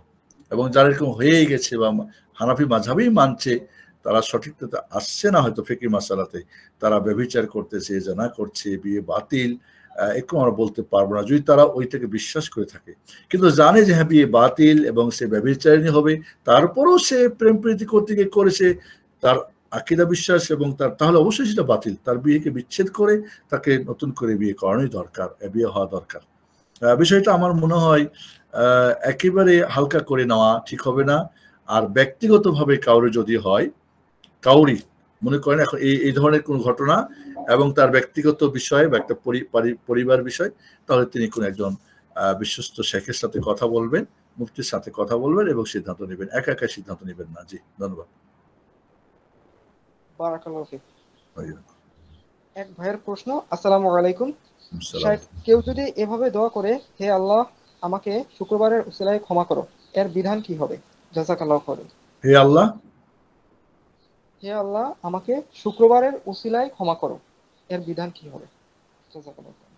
শুক্রবারের ওসিলায় কি হবে? শুক্রবার আমলের ওসিলা হতে পারে, আর ওসিলা হবে আল্লাহর নামের, নেক আমলের, অথবা জীবিত নেককার ব্যক্তির দোয়ার ওসিলা। শুধু জুমার ওসিলা, মক্কার ওসিলা বলবেন, রাসূলের ওসিলা বলবেন না, জায়েজ নেই এরকম। হ্যাঁ, এমন বলতে পারে জুমার দিনের আমল যে আমি করছি, এটার ওসিলা করতে পারে। জি, ধন্যবাদ। বারাকাল্লাহু ফিক। শাইখ 11টা বেজে গেছে শাইখ, আমরা আজকের ক্লাসটা এখানে শাইখ শেষ করলে ভালো হবে। ধন্যবাদ। ঠিক আছে, পরিশেষে যারা আমাদের সাথে আছেন এতক্ষণ পর্যন্ত আর যারা ছিলেন চলে গেছে, সকলকে আবারও ধন্যবাদ জানাচ্ছি। আল্লাহ আপনাদেরকে কবুল করুন, আমাদের কবুল করুন, এবং আবারও পরবর্তী মঙ্গলবারে একটু আমাদের সময়টা এগিয়ে নেওয়া যায় কিনা, 9টায় করা যায় কিনা এখন? জি শাইখ, করা যাবে শাইখ, কোনো সমস্যা নেই। সেটা আলোচনা করে সাকিব ভাইয়ের সাথে সিদ্ধান্ত পড়েন। আমার মনে হয় 9টা করলে 15 মিনিট আগে আমরা শুরু, কারণ এখন এশার নামাজ কিন্তু হয়ে যাচ্ছে 8টা, 8:45, 8:15টার মধ্যেই। কাজে 9টায় শুরু করা যেতে পারে। জাযাকুমুল্লাহ খাইর ওয়া বারাকাল্লাহু ফিকুম। সুবহানাকাল্লাহুম্মা ওয়া বিহামদিকা আশহাদু আল্লা ইলাহা ইল্লা আনতা আস্তাগফিরুকা ওয়া আতুবু ইলাইক। আসসালামু আলাইকুম ওয়া রাহমাতুল্লাহি ওয়া বারাকাতুহু। ওয়া আলাইকুম আসসালাম ওয়া রাহমাতুল্লাহ। জাযাকাল্লাহু খাইরান শাইখ।